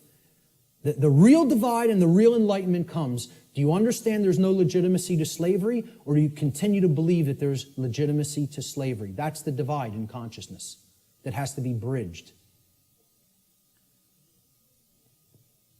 The fear of chaos. This is what keeps this system going. Chaos can't be viewed as something to fear.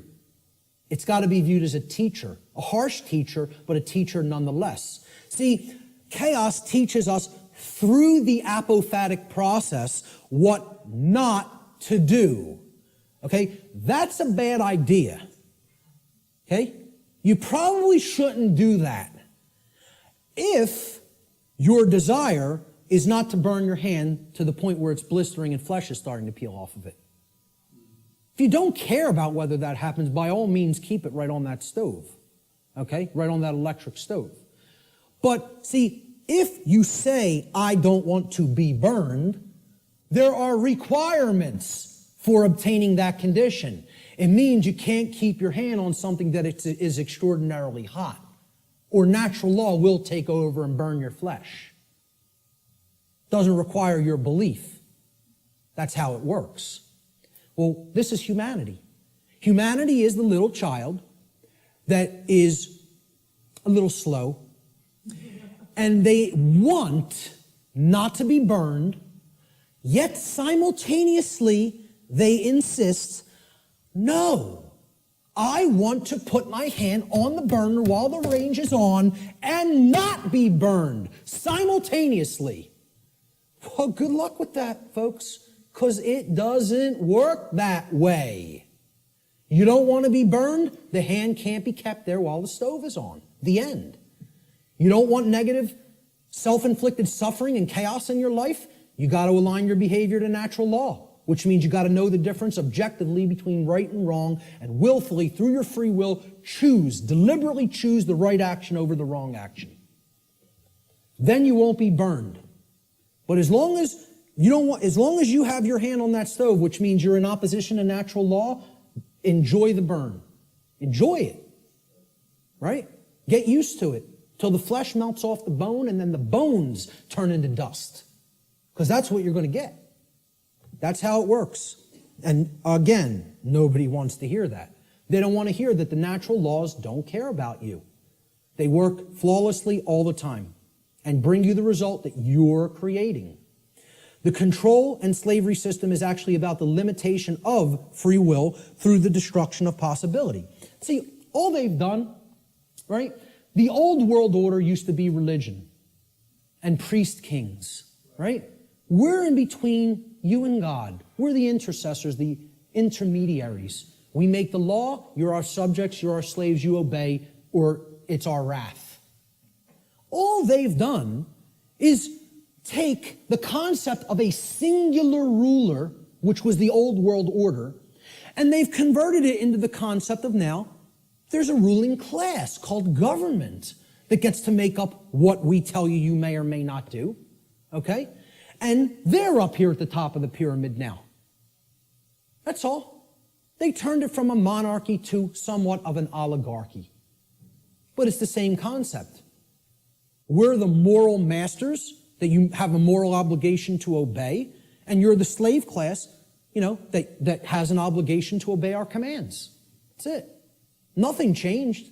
All they did is say, well, no, people don't no longer believe in the priest king, so we need to create an institution where this quote-unquote authority is seemingly diffused through many people.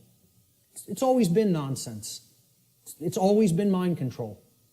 It's not going to be anything else other than that until it goes away. True freedom includes infinite possibility because infinite possibility, by definition, includes the possibility for chaos. For real freedom to exist, we have to accept, hey, things might not go right all the time. We live in a physical domain, a physical world. Hey, there could be dangers. Nothing could ever be sanitized or made completely safe as far as physical world activities are concerned. There's always going to be the possibility something could happen, go wrong, somebody could get hurt, chaos could happen. Okay? If you live in that state of fear that that's going to happen, what is that? Is that high consciousness or low consciousness? It's low consciousness. Low consciousness can only create what? Chaos. The fear of chaos itself can only get you more chaos because it's based in fear. As we see, just keep referring to that expression chart. Go online. I have slides of it online. It's in videos I've done. Print it. Read it. Look at it. Print it and stick it up in your home. Understand how that chart works. Those expressions that I went over, those 10 expressions. The possibility, of chaos from manifesting, the possibility that it may manifest has to be embraced without fear if we're going to be truly free. It must be embraced. You have to say, I am going to allow for the possibility that chaos may occur. Because that's getting out of the consciousness of fear, which that's what will lead to freedom. Removing that fear. The fear of the possibility of chaos is actually equated to the fear of true freedom. When somebody says, I can't ever believe that a system with no masters could work out, I can't even envision how it could work out. What's that called? What's been deadened in that person? What have they lost? Imagination. There it is. That is actually the equivalent of the death of the imagination. Now, what is the imagination? The imagination is the powerful ability of the human mind to envision a different state or condition than the one which is already manifested in the present. So, imagination must first be present in the mind in order to create a different state of existence than the one currently being experienced. And this is because, according to the principle of mentalism, for any different state to manifest in the physical world, the plane of effects, it must first exist within the mind or the plane of causality. If the imagination is stifled or destroyed, and the destruction of the imagination is what I refer to as total mind control. You can't go into any more total mind controlled state as the imagination being dead. All right? If that happens, any positive change to our state of existence becomes completely impossible. And this is where many people are already at. The fear of the possibility of chaos is more than even the fear of true freedom. It is the death of the imagination. It is putting the mind permanently in the cage. Okay? You can't let that force within us called the imagination die, because that's the only way to envision a way out of the prison. You have to envision it first, then you have to put those thoughts and emotions that you used for that envisioning process into actual action so that it becomes manifested in the physical world. Through their fear of the possibility of chaos, which is actually the fear of true freedom, most people advocate the legitimacy and continuance of authority in government and are therefore actually advocating the legitimacy and continuance of violence and slavery. Those who believe that authority is necessary and that it must continue because of this fear of chaos have actually been duped into believing that human slavery is necessary. And get this, folks, human slavery must therefore continue in order to prevent chaos. Now imagine that. Imagine that. That's what statism is, though. That's what the religion called the belief in government or statism is. It is the belief that human slavery is necessary and must continue indefinitely in order to prevent chaos from manifesting. Now, tell me how that could possibly work. Can violence and slavery, which is actually what government is a euphemism for, statism and government are just euphemisms for violence and slavery. Okay? Can violence and slavery ever possibly prevent chaos? Why? What? Why can't it? Because they are chaos. Violence and slavery are chaos. We are already in the state of chaos. Being held under the threat of violence and duress, which is slavery, is the state of chaos. So forget about fearing chaos coming on. You're in it now. Surprise, surprise. Hate to break the news to you all. Okay? We're already in the state of chaos. We need to create real order by getting rid of violence and slavery. Order followers. These are the people who keep this system of slavery in place. Okay? They're the people who keep the system of slavery in place. Let me just say this again. Order followers are the people who keep the existence of slavery in place. Not the ruling class, not the masters, not the so-called elite, which aren't the elite of anything but the bottom of a trash can. Okay? The people who keep slavery in place are the people who willfully follow their orders. Nobody wants to hear that. And people will hate you for saying it. Following orders means, by definition, doing what you are told to do without judging for yourself whether or not that action that you are being ordered to carry out is actually right or wrong. That's the definition of following orders. I mean, can anybody refute that? Is that not the actual definition of following someone else's order? By definition, if you're following the order, you're given the order and then you just act. You just do it because you're following the order. You don't sit there and go, is what that person told me to do right? Do I have a right to do that? Is that moral? Should I do that because, it's okay and it doesn't hurt somebody else? Or should I not do that because it actually does cause harm? It's not what an order follower does in their mind. An order follower says, yes, sir, and follows the order. That's why it's called an order follower. That's why it's called following an order. So that's the definition of what an order follower is. It's not my perception of what an order follower is. It's the actual definition of order following. Okay? If an individual, this is key to understand, if an individual is performing the task of following orders, by definition, that individual cannot be exercising conscience. Since, by definition, exercising conscience means that one is willfully choosing through their free will for themselves right action over wrong action.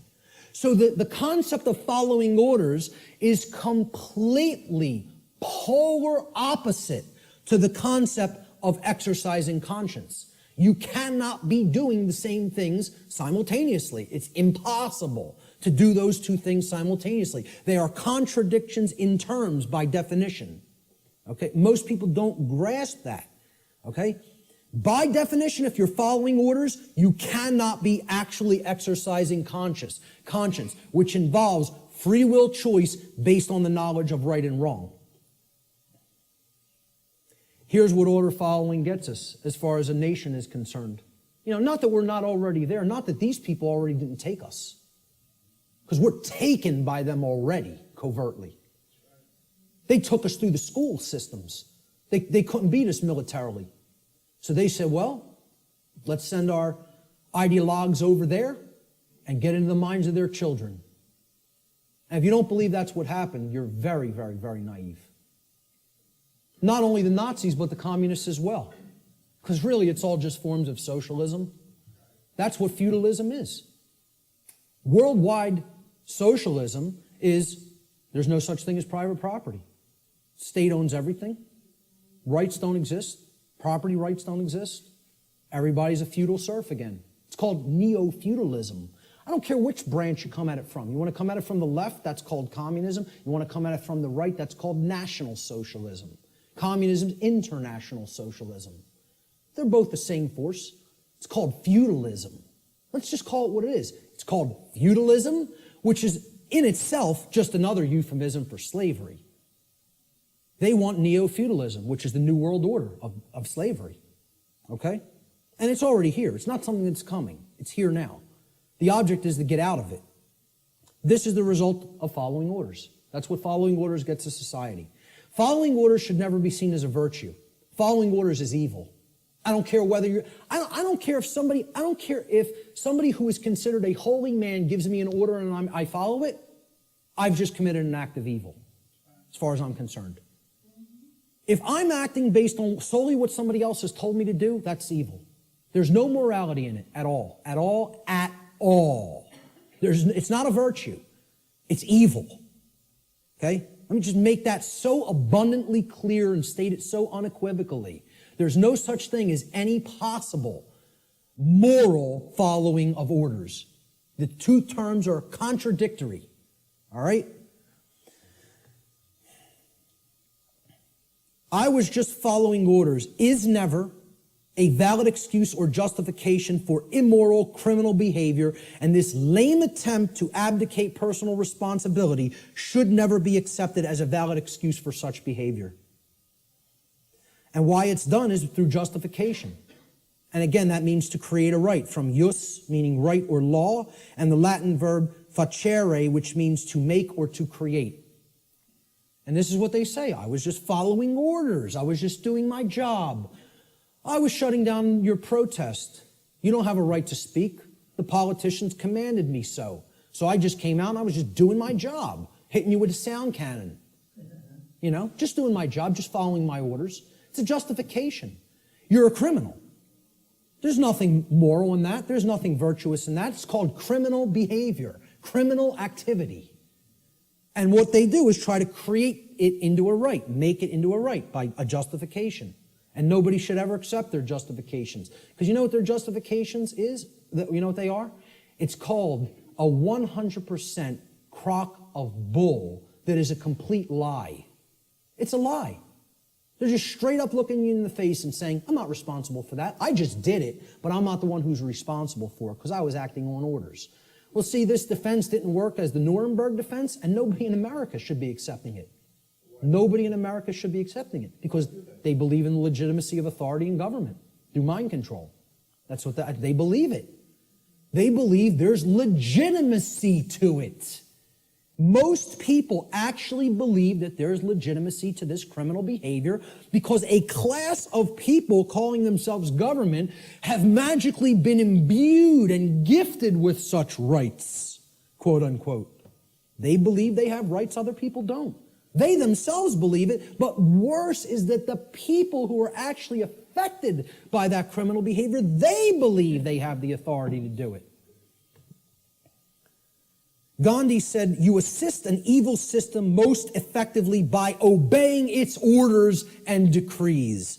An evil system never deserves such allegiance. Allegiance to it means partaking of the evil. A good person will resist an evil system with his or her whole soul, which means saying no. Moral culpability. What does this mean? The determination of who is ultimately at fault or deserving of blame. Again, this is a legitimate and real concept.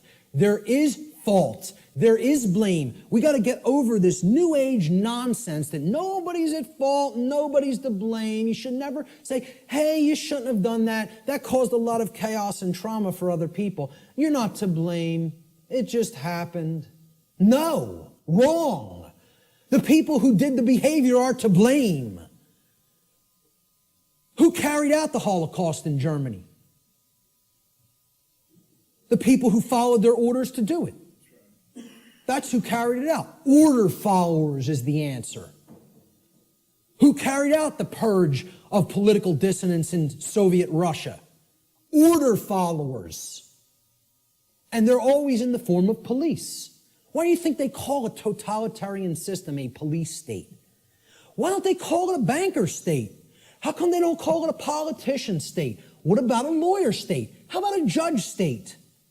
Why not call it any of those things? You want to know why? Because none of those people are ultimately responsible for bringing that condition into manifestation through their behavior. They're the order givers. The order followers carry out their commands and through their behavior make that condition a reality. That's why it's called a police state. Because every police state that has ever existed has always been created by police who follow their orders because they don't want to take responsibility and think for themselves and know the difference between right and wrong for themselves like an adult. Instead, I want to be a child who obeys daddy because I have daddy issues. All right? And that's what it's really about, folks. We're going to get to that. There is such a thing as blame for the commission of actions which have resulted in harm or loss to others. This is what culpable means. It comes from the Latin culpa, meaning fault or blame. It means at fault or deserving of blame. Now, who's more morally culpable? The order giver or the order follower? And please recognize I've underlined and capitalized the term more. I'm not telling you the order givers are not morally culpable. They are. That's not the question. Are any of these people morally culpable is not my question. My question is, look at the full question. Who is more morally culpable? The order giver or the order follower? Always. Always. At all times and places. At all times and places. I put this meme up on Facebook, and I got some hate back for it. Okay? People don't want to hear this. Like I said, I'm not here to be popular, to make friends. I'm here to tell people what the truth actually is, and they have to accept it or reject it on their own. I made this meme and put it up on Facebook, and it had politicians on the left that said, my actions, underlined and capitalized, didn't cause that. And then there was some soldiers or Marines, whatever they are, order followers on the right side, and they're also saying the same statement. My actions didn't cause that. And then at the bottom, I just put this question. Oh, I'm sorry. Looks like, oh, I'm sorry. At the top, I put this question. Who is lying and who is telling the truth? So who's lying here?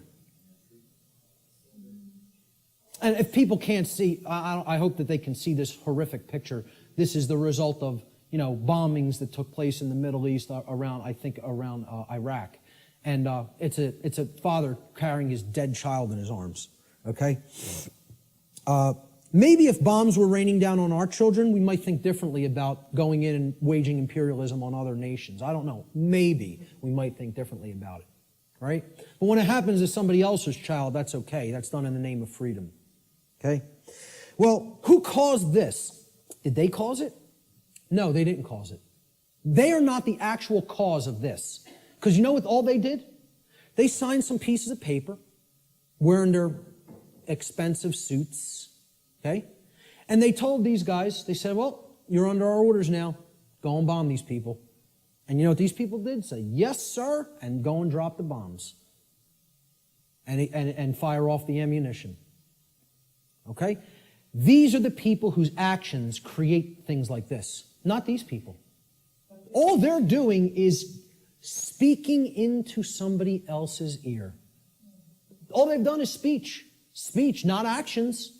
See, again, really look. My actions didn't cause that. Yes, it is. If these people are saying my actions didn't cause that, they're lying. Very, very, very painful and difficult thing for people to comprehend and accept.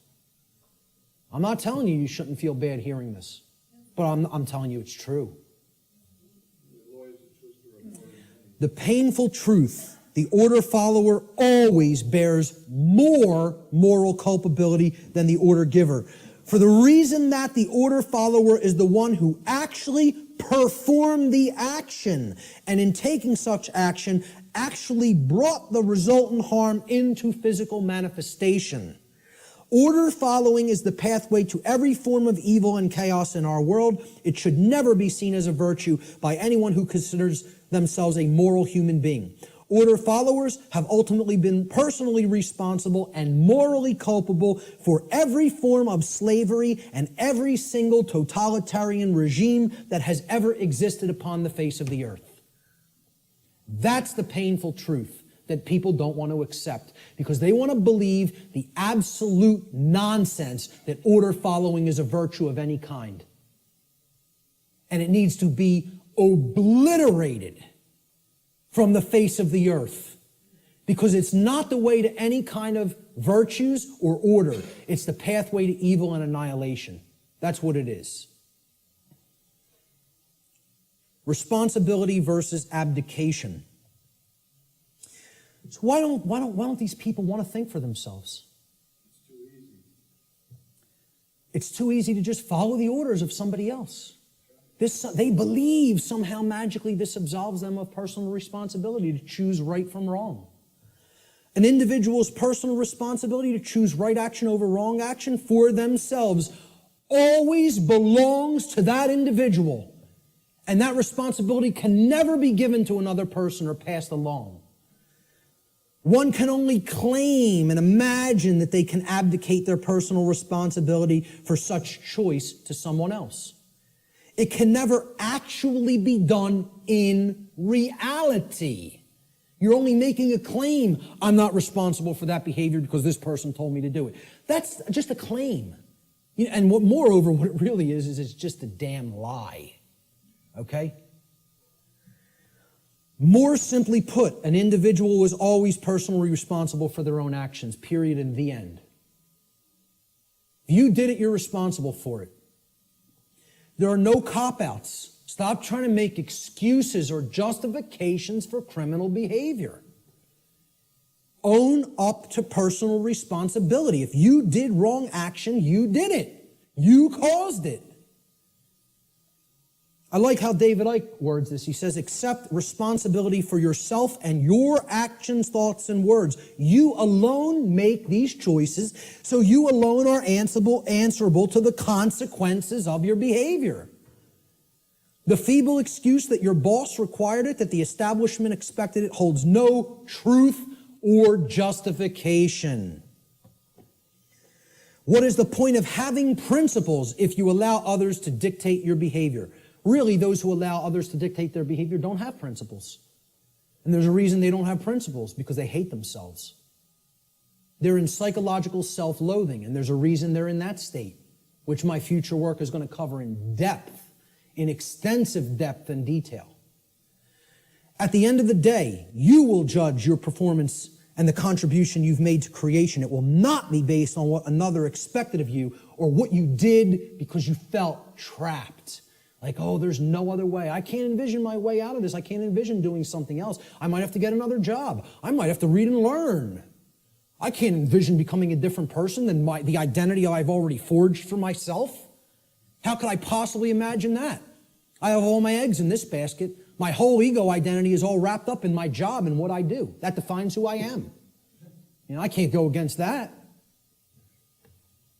It's all nonsense. It's all what people are doing just because they feel trapped and they can't imagine that there's another way. Most people erroneously believe this is the second part of the abdication of responsibility on the part of the people. Most people erroneously believe that they can hand over their natural law right to defend themselves to another individual, group, or entity. In making such a false claim that somebody else is my protector, somebody else, it's their responsibility to protect me, okay, and defend me, they have attempted to abdicate a personal responsibility which actually always belongs to them and can never be given away. That's the self-defense principle. You own it. It's yours. You can't give it away to somebody else. Shock and amazement. Okay? That is your responsibility already. And guess what? You know what? They're all too happy. These controllers are now even all too happy to say, it's not our responsibility to protect you. Because what their actual goal is they're just revenue men for the new king. That's all they are. And to slap people back into line if they try to exercise rights that the new king called government has decreed that they may not exercise. That's what their real role is. They don't serve and protect the people. They serve and protect the ruling class. And they don't want to admit that to themselves. You know why? Because they're liars, most of all to themselves. It's a bunch of childish liars. Franklin said those who would give up essential liberty to purchase a little temporary safety deserve neither and will lose both. And this addresses the fear of chaos and the desire to abdicate your personal responsibility to defend yourself to other people just because you're afraid and you don't want to take the responsibility of doing it yourself. You want to stay in that mindset? I'll give up my freedom to be safe? Well, enjoy your safe slavery. I, for one, will take my dangerous and chaotic freedom. Okay? I'll take the absolute cannibal lurking around every corner, and I'll take my chances. Thank you very much. Give me my freedom and my assault rifle, and I'll take my chances. Thank you. Okay? So the idea that you just want to be kept safe and you'll give up your freedom to do so, it's just a child. That's how a child thinks. And that's what this is really about. Not wanting to grow up and become adults. And again, there's a reason for this. This is the underlying psychological reason, but there's an even deeper one. But I'm going to touch on this one first. Self-respect versus self-loathing. People who don't want to take personal responsibility and become an adult are in this psychological condition. It's called self-loathing. What it means is you hate yourself. Nobody who wants to perpetuate slavery can possibly like themselves. They cannot love themselves. It's impossible. You are already in a state of self-hatred if you believe in government, if you believe in its legitimacy. Okay? Because you believe in slavery, and therefore you're in that slavery system and you want it to continue. How can you possibly love yourself? It's not possible. Self-loathing is the underlying psychological condition that causes people to attempt to abdicate their own personal responsibility to exercise conscience and fall into patterns of order following and justification. Just as it is not possible for an order follower to truly be exercising conscience, it is not possible for an order follower to truly love themselves. These two states cannot exist simultaneously. You cannot be an order follower and love yourself. It is impossible. They are contradictory psychological conditions. Okay? Here's what a self-loathing person really is. They're trapped in a trauma abuse victim cycle. A trauma happens, there's an abuser, there's a victim, and then it repeats itself. Because often the one who's abused becomes the traumatizer, and then the cycle repeats again. Talked about this pretty extensively on my podcast series, all right? That's what self-loathing, that's what this mind state, okay?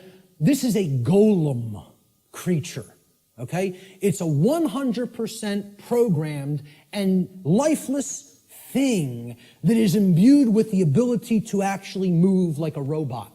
You could liken it to a flesh robot, okay? And it's a concept in ancient dark occultism, all right?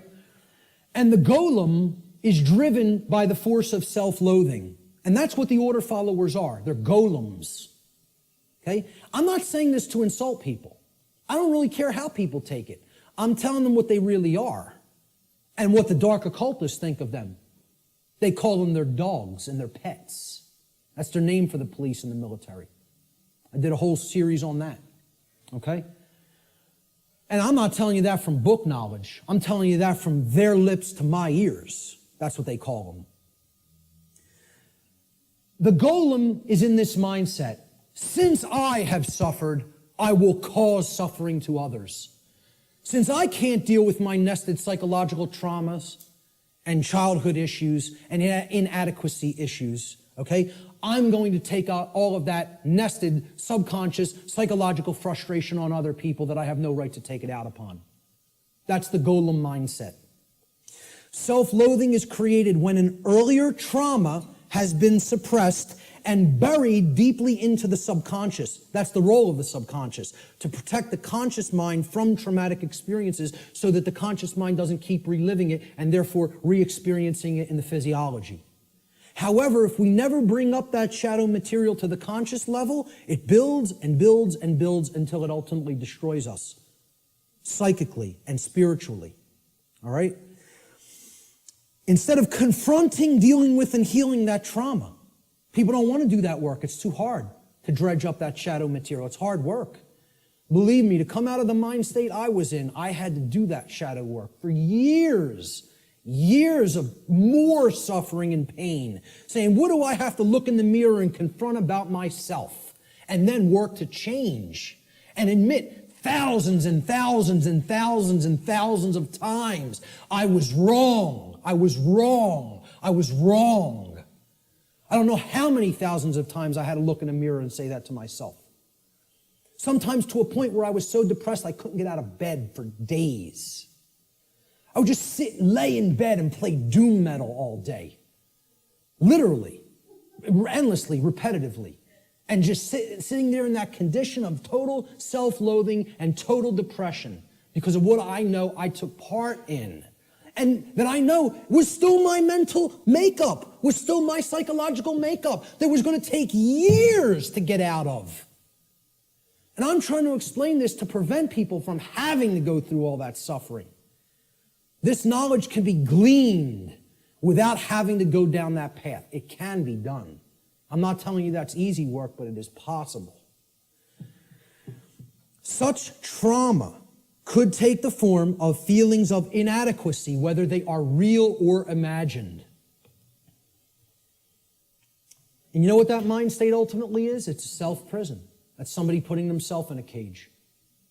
These people who want to take out their psychological frustrations on other people, they're prisoners. They are in the cage and they love being in the cage. They don't have any desire for freedom. The only kind of person that would have no desire for real freedom is a person who's in the psychological state of self-loathing and hates themselves and does not love themselves. Now, what heals self-loathing? Self-respect. And we have to know what the word respect means.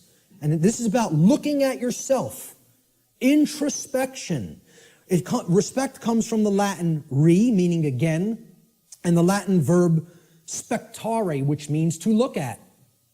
You put them together, to look at again, to take another look at. Well, what are you taking another look at? You're taking another look at yourself.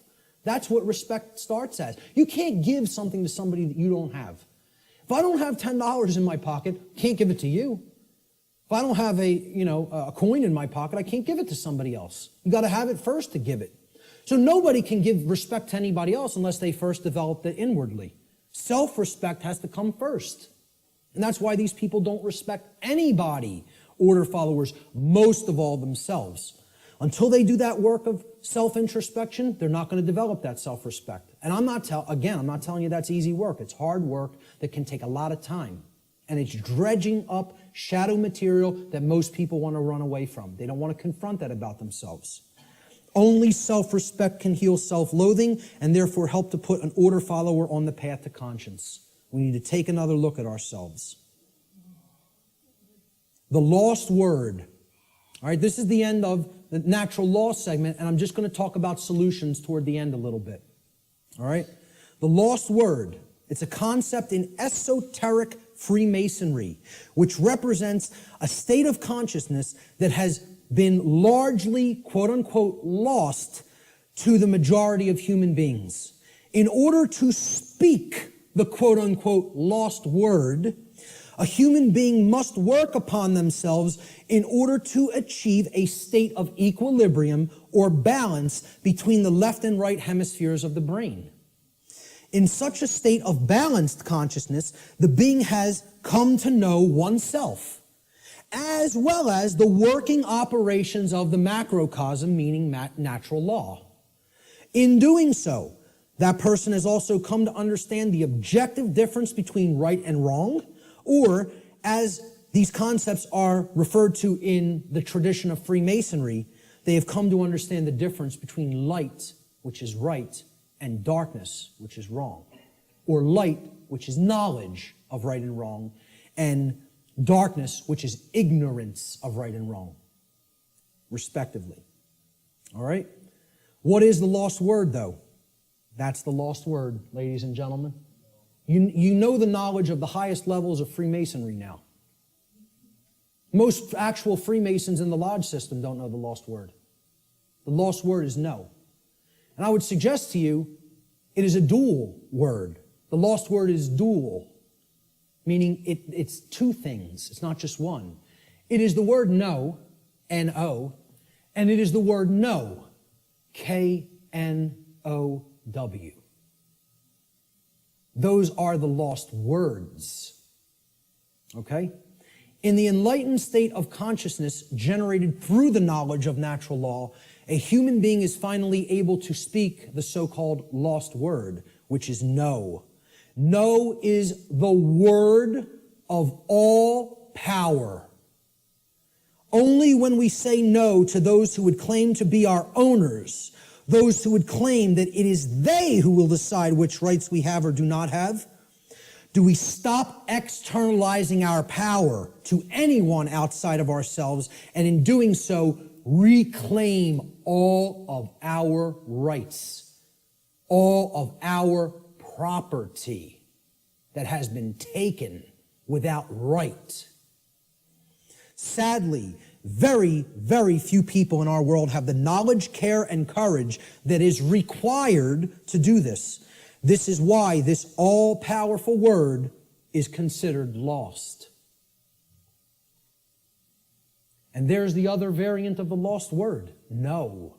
Know your rights. The reason you have to know what the difference between right and wrong is, and therefore know what rights you have and what rights you do not have, is because those who do not know those things will never say the lost word to someone who claims to be their owner. They will not say no and oh. So let's look at some solutions. I call this section Teaching Natural Law to Others. Because as we're talking about, education is the only solution. Knowledge is the solution. The propagation of that knowledge is education, which means to lead out from. Educare in Latin means to lead one out from something. And what is education? It means to lead one out of darkness, out of ignorance. That's what a real teacher does. You know, doesn't push somebody out. It says, I'm going to go first and show you the way. And you could follow, you know, if you feel that this is the accurate path. Okay? But you could do the same discovery process. It's a repeatable process. That's what a science is, which I've said this is not a belief system or a religion. It is a science. This is also known, teaching natural law to others, which is what I am doing, has been called in all of the positive occult traditions the great work.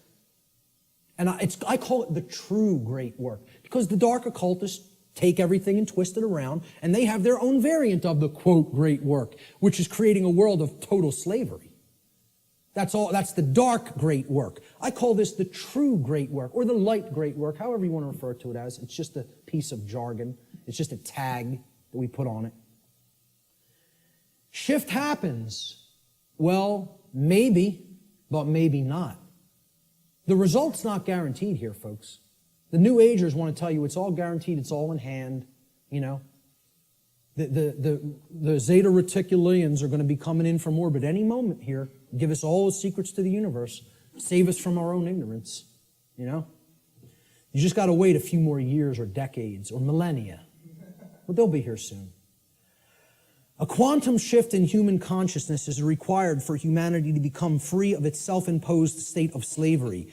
Unfortunately, this great change is not an automatic process, nor is it guaranteed to happen at all. We can be in this condition for a very, very, very, very long time, or it can snowball and lead to total annihilation and the extinction of the human species. The positive outcome is not guaranteed. Anybody who thinks it is very naive and, you know, extraordinarily right-brained and overly positive. I'm not telling you the negative outcome is guaranteed either. I'm telling you it can go either way, depending on how consciousness goes. About how many people in quantum numbers are going to choose truth over deception. That's what's going to that's what's going to determine the outcome. Whether or not it will occur is a function of the human will to learn the truth and to teach it to others. This involves enormous effort, enormous dedication, and most of all, enormous persistence. You can't give up. Continuous application of will is required. Continuous work. In alchemy, there's a saying. It's like the catchphrase for the alchemical tradition. Labore et constantia. It means work and constancy. Continual efforts. That's what's going to get this boulder up the mountain. That's it. And it's going to go kicking and screaming, folks, because of the level of calcification the human mind is at. I don't expect this to be an easy process. I'm not blowing smoke up your rear end and telling you, hey, come over and do the work, the great work. It's going to be so much fun. It's going to be so easy. We're going to get it done real quick, and everything's going to be fine. Okay? If I was some new age guru who was trying to get you all to believe what I'm saying, that's what I would tell you. Because all I'd be worried about is how popular I am and how many followers I can accrue. I'm not interested in that. I'm interested in telling you how it really is. That doesn't make me popular. As a matter of fact, that makes me hated by a lot of people. Okay? This is not going to be easy. A quantum shift has requirements. Quantum, the word quantum is derived from the Latin noun quantum. It's the same word in Latin as it is in English. Quantum in Latin means an amount, of something. In order to tip the scales of truth and justice back to balance, a certain amount of people actually need to be doing the great work to help others to receive truth. If we don't have enough people doing that, those scales are not going to tip in the opposite direction. Got news for you. We need to hit a critical mass number. Numbers are required. The New Age movement wants to tell you, no, numbers aren't required. A tiny, tiny, tiny, tiny portion can make great, great, great change happen. Nonsense. It's not called a quantum shift for no reason. It's called a quantum shift because quantum means an amount. Okay? You need to put enough force on that scale to get the truth to tip in the other direction. If you don't have that amount, it's not going to tip. All right? So, individual behavioral choices, whether they are either based in harmony with natural law or opposition to natural law. They combine in their energy and effect, and in the aggregate, meaning in the sum total, they influence the quality of the manifested shared human experience. That's how reality is created. We're not very contradictory to the New Age notion. Each individual is not creating their own reality. In the aggregate, humanity is co-creating the collective shared experience that we are all undergoing. We collectively create our shared experience. Not each individual creates the reality that everybody experiences. Yeah, you do create a microcosmic aspect of how you experience your life, whether you're experiencing self-inflicted suffering, large amounts of it or not. That's how the laws of attraction work at an individuated level. But at a mass level, they work in the aggregate. We need a population who understands and lives in harmony with natural law. And numbers are required for that to happen. This dynamic acts as a perfect expression of the principle of correspondence. As above, so below. As below, so above. As the individuated units of consciousness are co-creating reality, so the macrocosmic reality shall become and shall be experienced.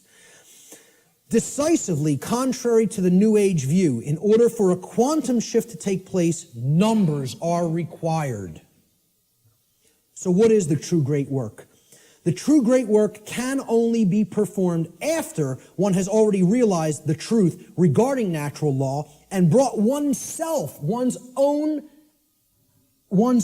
actions into alignment with natural law. That's when it begins. Because once you do that and you're no longer in that internal contradiction or opposition, that's when you can legitimately start teaching it to other people because you know it deeply enough and you've actually aligned your behavior to it. So the true great work is what comes after that. And here's what it is. This is actually what the true great work is now. It is the arduous task of influencing other people to go through the very same process of change, of positive change in consciousness that you have gone through. It is to help them to realize that in supporting and condoning the legitimacy of authority and government, in other words, man's law, that what they have actually been supporting and condoning is the legitimacy of slavery, and that they were immoral for having done so. Now that is hard work. Because people don't want to hear this. They want to believe what they want to believe. They want to be true what they want to be true. They filter their perceptions through those lenses. In short, what the true great work comes down to is to actually get people to abandon their religions, their false religions, really, I should make this slide say. The false and dogmatic beliefs which hold back the progress of consciousness by impeding the reception of truth and natural law. They're calcified religious belief systems. That's what has to be broken down and abandoned. Carl Jung described the great work beautifully. I consider him a modern-day alchemist, as I consider many other teachers of the great work. He said, one does not become enlightened by imagining figures of light, but by making the darkness conscious. Making the darkness conscious. Not wishing for it to become conscious, not meditating upon it, by making it happen through an act of will. And that can only be done if enough people are doing the great work. Okay? This latter procedure that he's just described, he says, however, is disagreeable and therefore not popular. So few people are doing this work. The answer is to actually become the teacher. I don't do this because I want a lot of people to be students and follow what I'm saying. I could care less whether you follow me. Believe me, I'm telling you, the wrong thing to do would be to follow me. That's a bad example. You follow me, you're going to go down a deep path of suffering for many, many years before you come out of it. It would be a bad choice. I'm telling you to follow truth, to know truth. It has nothing to do with me. All right? When people hear that's what the great work is, to help change other people's minds, once you change your own, it's like this. Let me run away from that as fast as possible. Are you crazy? You want me to do what? That's the hardest thing there is to do. Exactly. That's why so few people are doing it. Many hands make light work. If we had more people involved in the effort, it might go smoother. It might go faster. Jefferson said, educate and inform the whole mass of people. That is the only sure reliance for the preservation of our liberty. Education is the answer. Researcher Donald McIlvaney said in his book, Toward a New World Order, in every declining civilization, there is a small remnant of people who adhere to the right against the wrong, who recognize the difference between good and evil, and who will take an active stand for the former against the latter. There's a small group who can still think and discern for themselves and who will courageously take a stand against the political, social, moral, and spiritual decay of their day. Brilliant. The words that are attributed to Jesus in the Gospel of Matthew, and many people will never have heard this quote. He says, do not suppose that I have come to bring peace to the earth. I did not come to bring peace, but a sword. For I have come to turn a man against his father, a daughter against her mother, a daughter-in-law against her mother-in-law. A man's enemies will be the members of his own household. We're going to talk about who the enemy really is. Anyone who loves his father or mother more than me is not worthy of me. Anyone who loves his son or daughter more than me is not worthy of me. And anyone who does not take his cross and follow me is not worthy of me. Whoever finds his life will lose it, and whoever loses his life for my sake will find it. These are words attributed by Jesus, but what you want to put in place of Jesus is the word truth. The way, the truth. The light, knowledge of natural law, Christ consciousness, okay? He's telling you there are going to be people in your own family that aren't going to align themselves with right over wrong. They're going to continue to choose slavery. They're going to continue to advocate slavery. These aren't people who you want to continue to align yourself with if you have made an effort to truly explain what's really taking place. See, this is the concept of true forgiveness and turning the other cheek. It doesn't mean turn the other cheek and continue to ignore evil and excuse evil indefinitely while it destroys you. It means you have to give people who you're close with and you have an affinity with more chances than you would give just somebody who you don't know to learn the truth. It's like saying, because I really care about this person personally, I'm going to keep going back, and I'm going to keep hitting them with the truth. And eventually, if they come over to the side of truth and right, fine.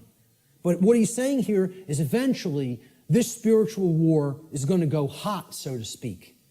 And the people, even who are closest to us, if they don't align themselves with right, are the people who are ultimately continuing the evil in the world. They're the real spiritual enemy. What will this battle really be against, this spiritual war? Well, I say it will really actually be against inner demons that exist in the psyche of mankind. And these inner demons are egos that are hardened into what I've referred to as negative knowledge, emotional mind control, and the fear of true freedom. So negative knowledge is the concept that somebody already knows. They don't want to look at something because, hey, I already know what's really going on. Okay?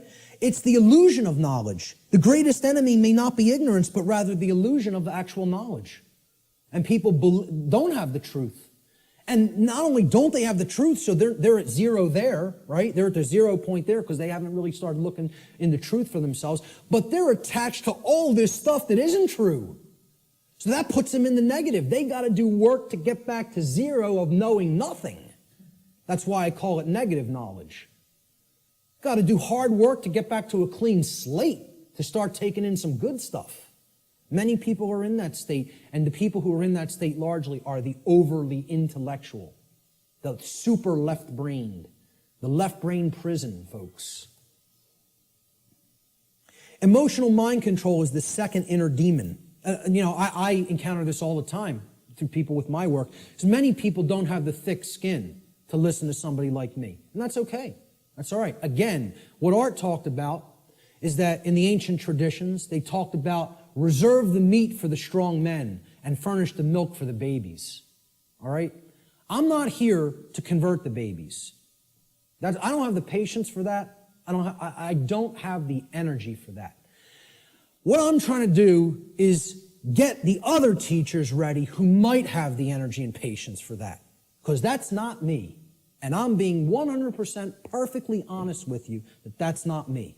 I'm not here to do that. Okay? I'm hoping to bring some other people that are most of the way there, all the way there, so they can start doing that on a wider scale. They're going to be the people who are going to work with people like that, not me. I'm just being honest with you about it.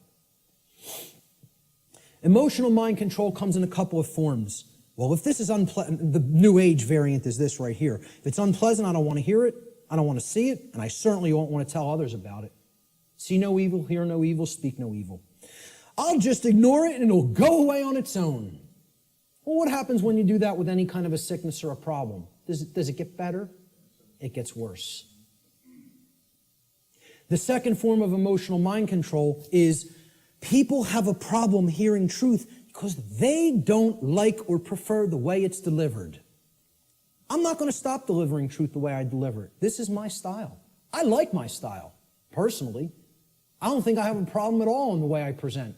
I listen back to my presentations, and I don't, totally pat myself on the back, but I say, I did a damn good job there. I'm proud of how I did, personally, okay? I'm making an honest assessment about how I present.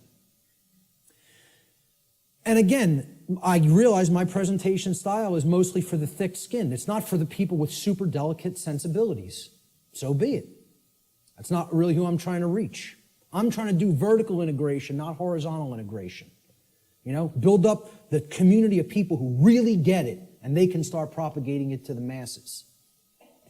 This concept is about, the attractive newscaster on the nightly news. She can whisper sweet nothings in your ear all night with the blue frequencies behind her, okay, and say, 2 + 2 = 5. 2 + 2 = 5. And she's going to get a lot of people to believe that nonsense, right? But the person who's actually telling you the truth, that you might not like the sound of his voice, you might not like the harshness that he comes to you with the truth with, he might be screaming through a bullhorn and saying, hey, you're in danger. You are actively in danger. There is an imperative here, okay? There is a time consideration here. You don't have all the time in the world to correct this, all right? People say, well, I don't like the way he said that. That comes off as negative to me. I think he's fear-mongering or making a bigger deal out of this than it is. They're not interested in the content, the actual information. They're saying, the way that was said offended me. I don't prefer the sound of his voice or the tone he just took. Well, does that have any damn thing to do with whether the information was true or not? The people who are in this mind state are under emotional mind control. They believe you can determine the veracity of informational content based upon how it makes you feel. And this is a logical fallacy. That cannot be done. You cannot think with the emotions. And I'm not telling you to disregard the emotions. They're unbelievably important. They are our compass for morality in our lives. They're the compass through which we should set the direction of our behavior. But you can't come to determine and analyze and break down what's true or not and make a filtering system based on just how the information made you feel when you heard it. Okay?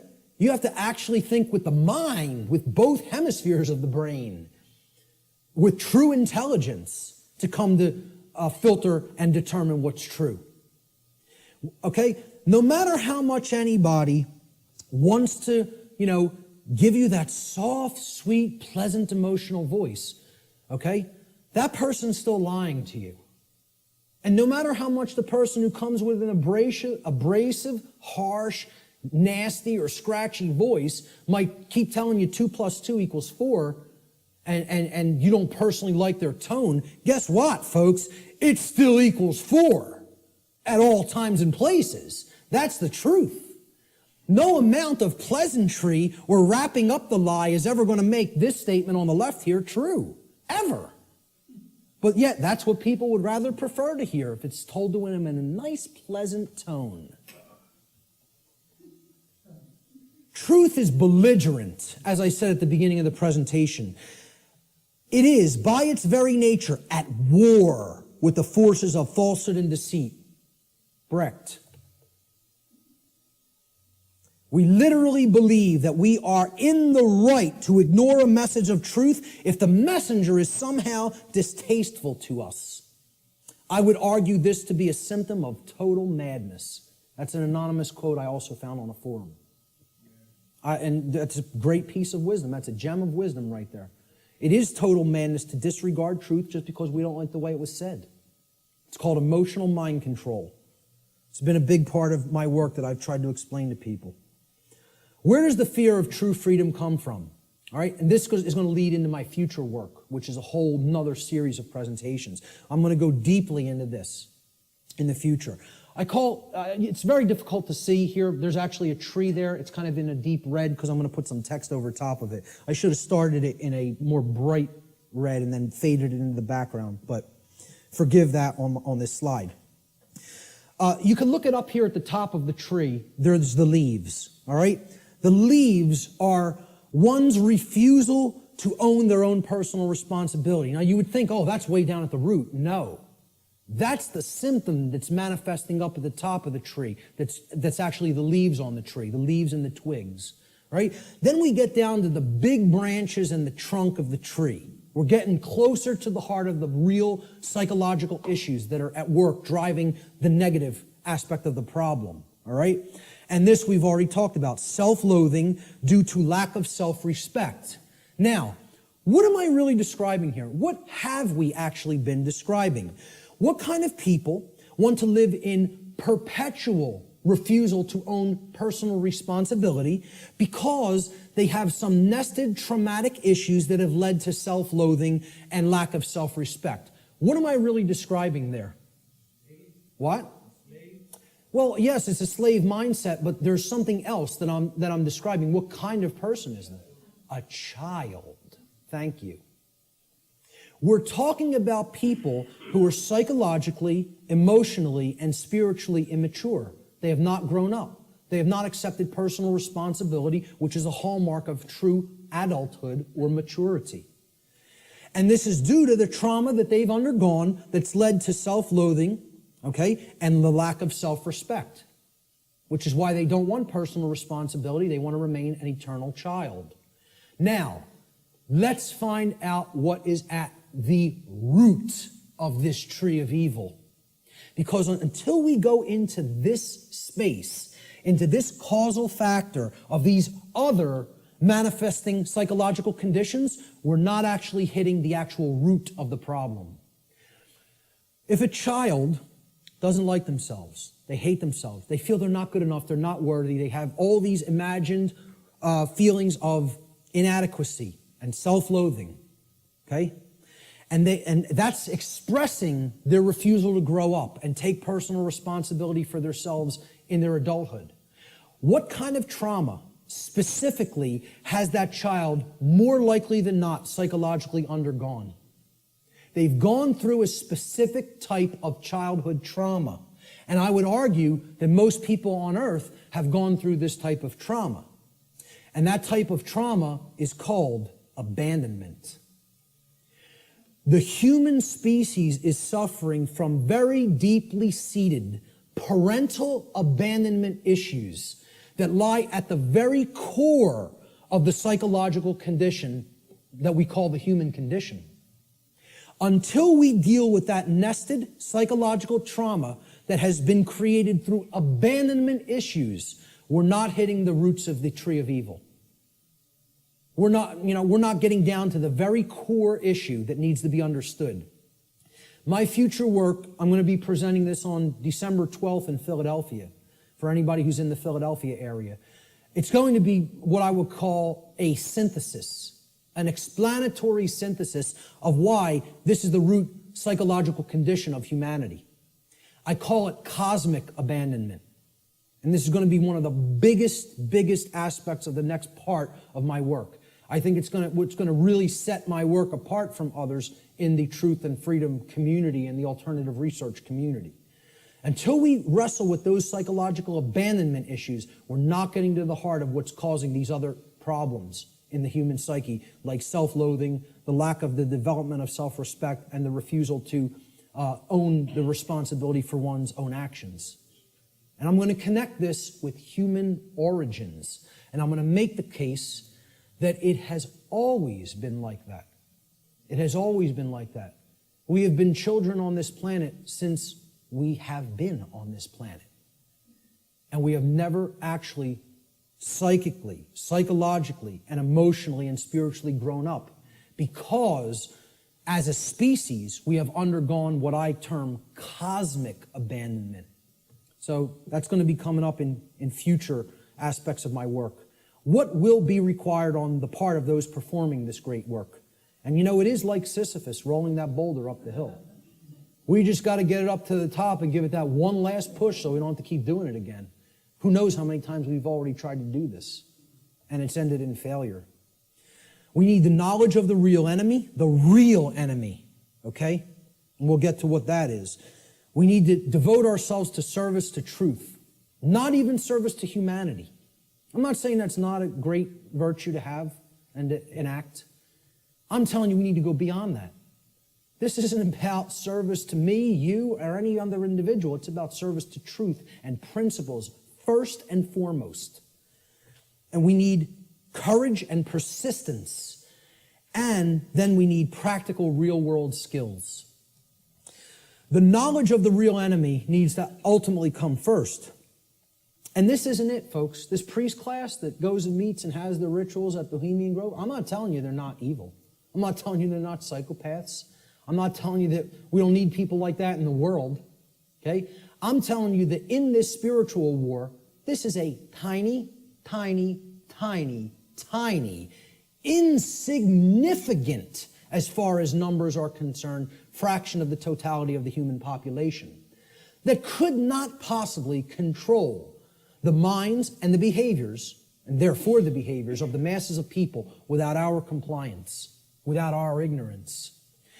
So, while I'm not telling you I, like these people, do I have respect for them as an opponent? Oh yeah, you damn well better believe I do. I don't underestimate these psychopaths. Not a bit. You want to know why I worked with them? I know what their will is like. I know what their intellect is like. And I'm telling you, don't underestimate either one. I'm telling you, don't underestimate their care. They don't have, like I said, they don't have care in the terms of compassion and the normal range of human emotions like we do, but don't think that means they don't have care. They deeply care about what they're enacting, what their agenda is, and they have the will to carry it out, and they're not slowing down. They're unified. They're on a unified front. They're on the same page. Believe it. Know it. I'm not telling you that from, like I said, reading about it or book knowledge. I've been around these psychopaths. Haven't specifically been to this psychopathic gathering, but I've been around them enough. That's not the real enemy, that is. The sleeping masses, hypnotized masses, they're your enemy. See, people will say, the Illuminati enslaves humanity. No, it doesn't. Humanity enslaves the real Illuminati. You think about that for a little bit. You know? Do those psychopaths in the last slide really enslave us? And first of all, people who call them the Illuminati, there's no such thing. Illuminati means that you're enlightened, the illuminated ones. You want to know who's the enlightened ones? They're in this room. We're the Illuminati. The people who know what I'm talking about here are the Illuminati. They're the illuminated ones. They're the ones with the light. They're the ones with the real knowledge. Okay? They want to refer to themselves as the enlightened ones. Well, they might have the dark sun, but they don't have the true sun. You know? They're imbued with the black sun. That means it's all intellectual knowledge, and then you're applying it for the totally immoral, wrong reasons, which is to control and manipulate other people. There's nothing illuminated about that. So the real Illuminati, they're not the enslavers of humanity. The dark Illuminati are not the enslavers of humanity either. Humanity enslaves itself, and they're enslaving the true Illuminati, the teachers who are actually living under the conditions of slavery because they're here with the ignorant people. That's who's being enslaved by humanity. Humanity are the enslavers. And this is another thing that's highly unpopular. People don't want to hear it. They want to think we're powerless victims. There's no choice involved here. This is something that's just being done to us. Okay? And I'm here to tell you, free will is always in existence. And it's a matter of changing one's thoughts and therefore changing one's choices. And that's our own personal responsibility that can never be given away or shirked or shunned. You are always responsible for what we're doing. Service to truth is required. Truth itself is eternal, can never be destroyed. But you know what? Humanity can be destroyed. We can be destroyed when we refuse to act in service to truth as her defenders. People say, oh, truth doesn't need to be defended. Nonsense. Truth needs to be defended at all times and places because the attack on it is never-ending and non-stop, continuous. And if we don't come to her defense, you know what happens? The voice of untruth and deception and evil and mind control rules the day. And the voice of truth doesn't get heard because the truth itself doesn't have a physical voice in the physical domain. You know, we have to be its mediums and we have to be its voice. It's possible for us to co-create a positive outcome in this scenario, but this can only be accomplished if we care enough to learn the truth ourselves, and then we develop the courage to continuously speak it to other people until our voice of truth becomes a non-stop chorus like the voice of lies and deception and mind control has been for millennia on this planet. Courage is required. Samuel Adams encapsulated this brilliantly. He said, the liberties of our countries are worth defending at all hazards. It is our duty to defend them against all attacks. It will bring a mark of everlasting infamy on the present generation if we should suffer them to be wrested from us by violence without any struggle, or to be cheated out of them by the artifices of designing men. If you love wealth greater than liberty, if you love the tranquility of servitude greater than the animating contest for freedom, then go home from us in peace. We seek not your counsel nor your arms. Crouch down and lick the hand that feeds you. May your chains set lightly upon you, and may posterity forget that you were ever our countrymen. Now that's about as powerful as it gets as far as I'm concerned. Because he's telling you if your allegiance isn't to the truth and freedom, I don't want to know you. I don't want to know you. And we hope history forgets that you ever were with us at this time and place in history. And because you deserve to be forgotten. That's what he's saying here. You know, I couldn't agree more. Persistence is required. Constant effort. We are the actual vehicles by which truth operates in the world. Therefore, it is our shared responsibility at this time to help to awaken others by continuously speaking the truth, even if we feel burdened by this task, even if we feel no one is listening, and even if it makes all involved in this process feel uncomfortable. It's not about feeling comfort, folks. It's not about staying complacent. It's about shaking things up, making people feel uncomfortable. Who ever told anybody that the truth would make you all warm and fuzzy inside? Who ever told anybody that? Why do people want to believe that? Whoever said that that was the case? The truth is horrible and yet needs to be embraced as a lover. Okay? With dedication to it, even in its full horror. Thomas Paine, who I feel was the most enlightened person on the continent at the time of the American Revolution, personally, he's one of my personal heroes, and walked in the vicinity where I walk sometimes now. He said, "These are the times that try men's souls. The summer soldier and the sunshine patriot will, in this crisis, shrink from the service of his country. But he that stands it now deserves the love and thanks of man and woman. Tyranny, like hell, is not easily conquered, yet we have this consolation with us, that the harder the conflict, the more glorious the triumph." I think he was one of the true anarchists that was living amongst us in the colonial days.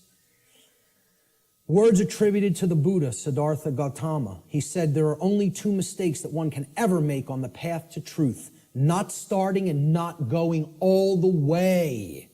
All the way. I wrap up a lot of my podcasts with this quote because I love it so much.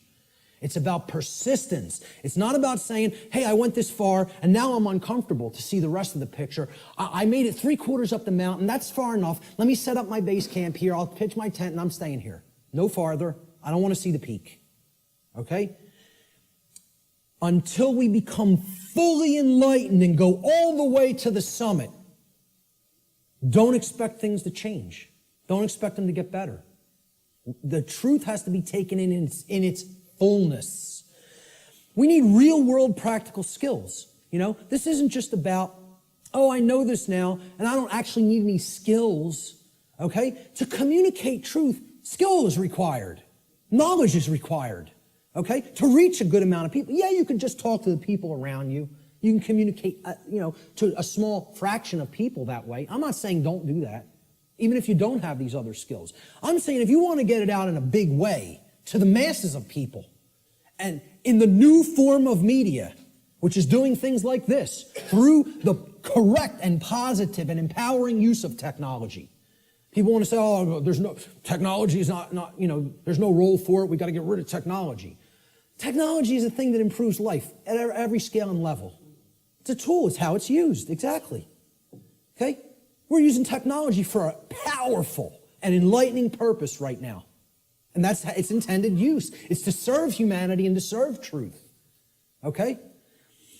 So real world skills in the technological era, I feel, are absolutely required. And here's some of them. You need good organizational skills. Like, hey, Art and Chris did this right today. They set this up right. I've seen people set things up real badly. And I've seen it done the correct way, which is this way. And Richard and Lisa, they've done a brilliant job here getting this all on film. And this will be going online and reaching a real wider base of people as a result. All right? So you need organizational skills. Some people are better than that with others. I'm pretty good with organization. I feel I have good, powerful organization skills. Communication skills. You need to have a way with words. You need to have a good vocabulary. You need to organize words correctly. You need to be able to communicate concepts in often a very linear fashion to people so that they can readily absorb it easily. If you're all over the place, they're not going to get the concept. You need graphic design skills in many cases. I couldn't build a presentation like this without my background in graphic design. And, thank God I have it. It's like I got jobs like I did in the past, and sort of they prepared me for everything that I was going to do in my future.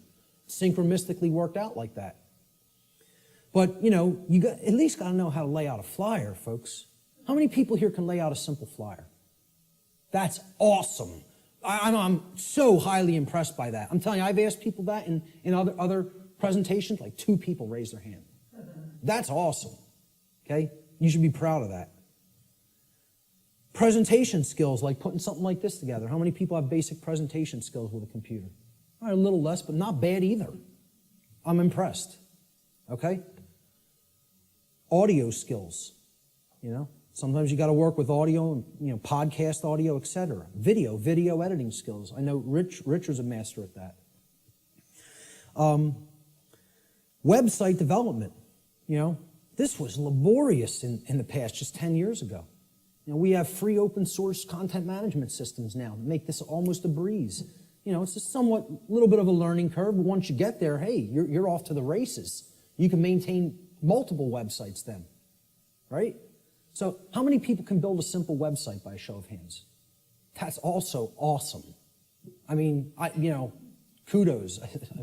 Whoever hates that word, you know, whatever. But I'm telling you, that's impressive. For an amount of people in one room to have all those skills, I'm impressed.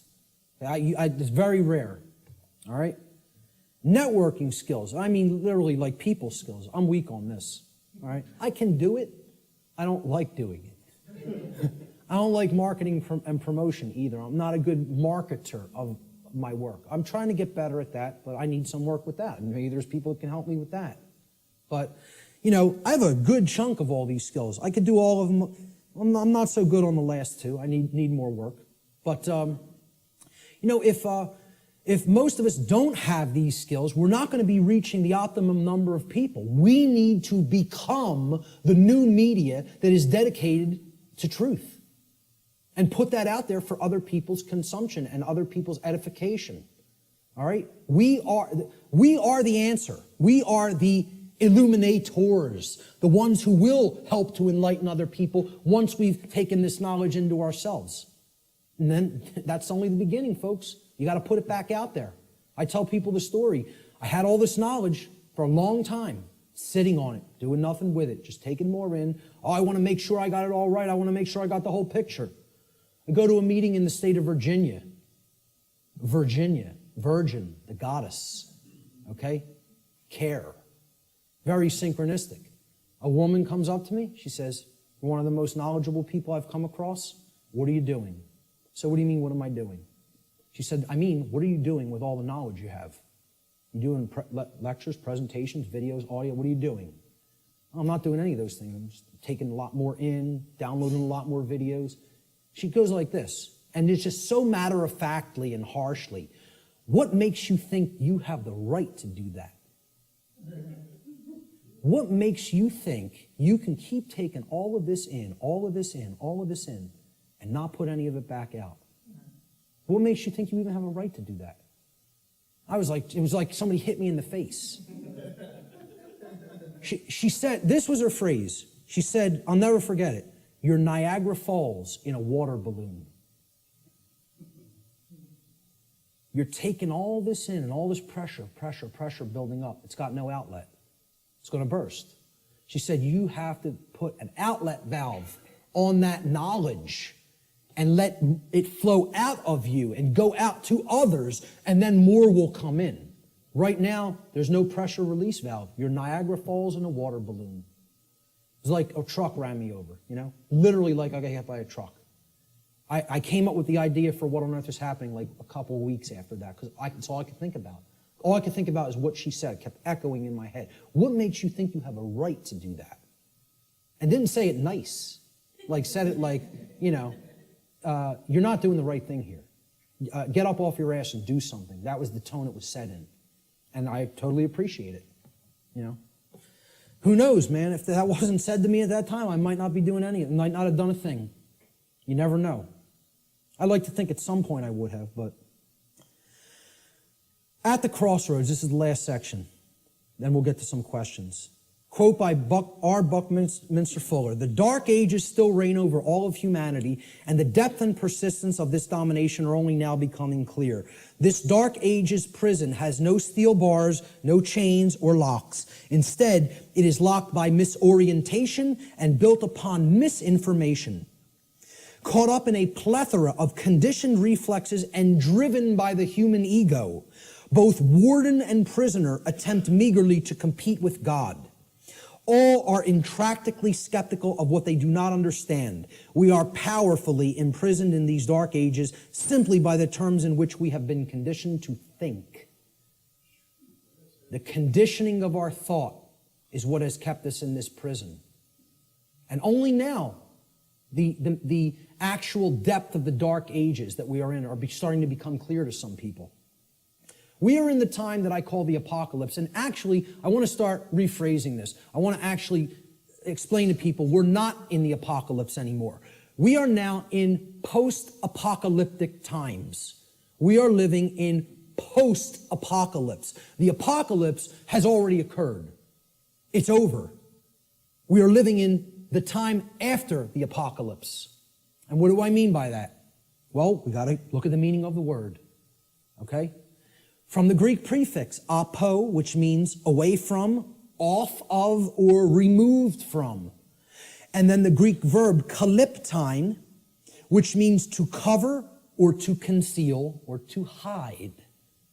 So, apocalypse means literally to take the cover off of, to remove the veil from, or to take something out of hiding. Well, ladies and gentlemen, another big surprise. The veil has already been lifted. The truth is already out there. It's out. The truth about what's going on here and has been going on here on the earth is out. It has been de-occulted. And not just by me, by many, many other researchers. Okay?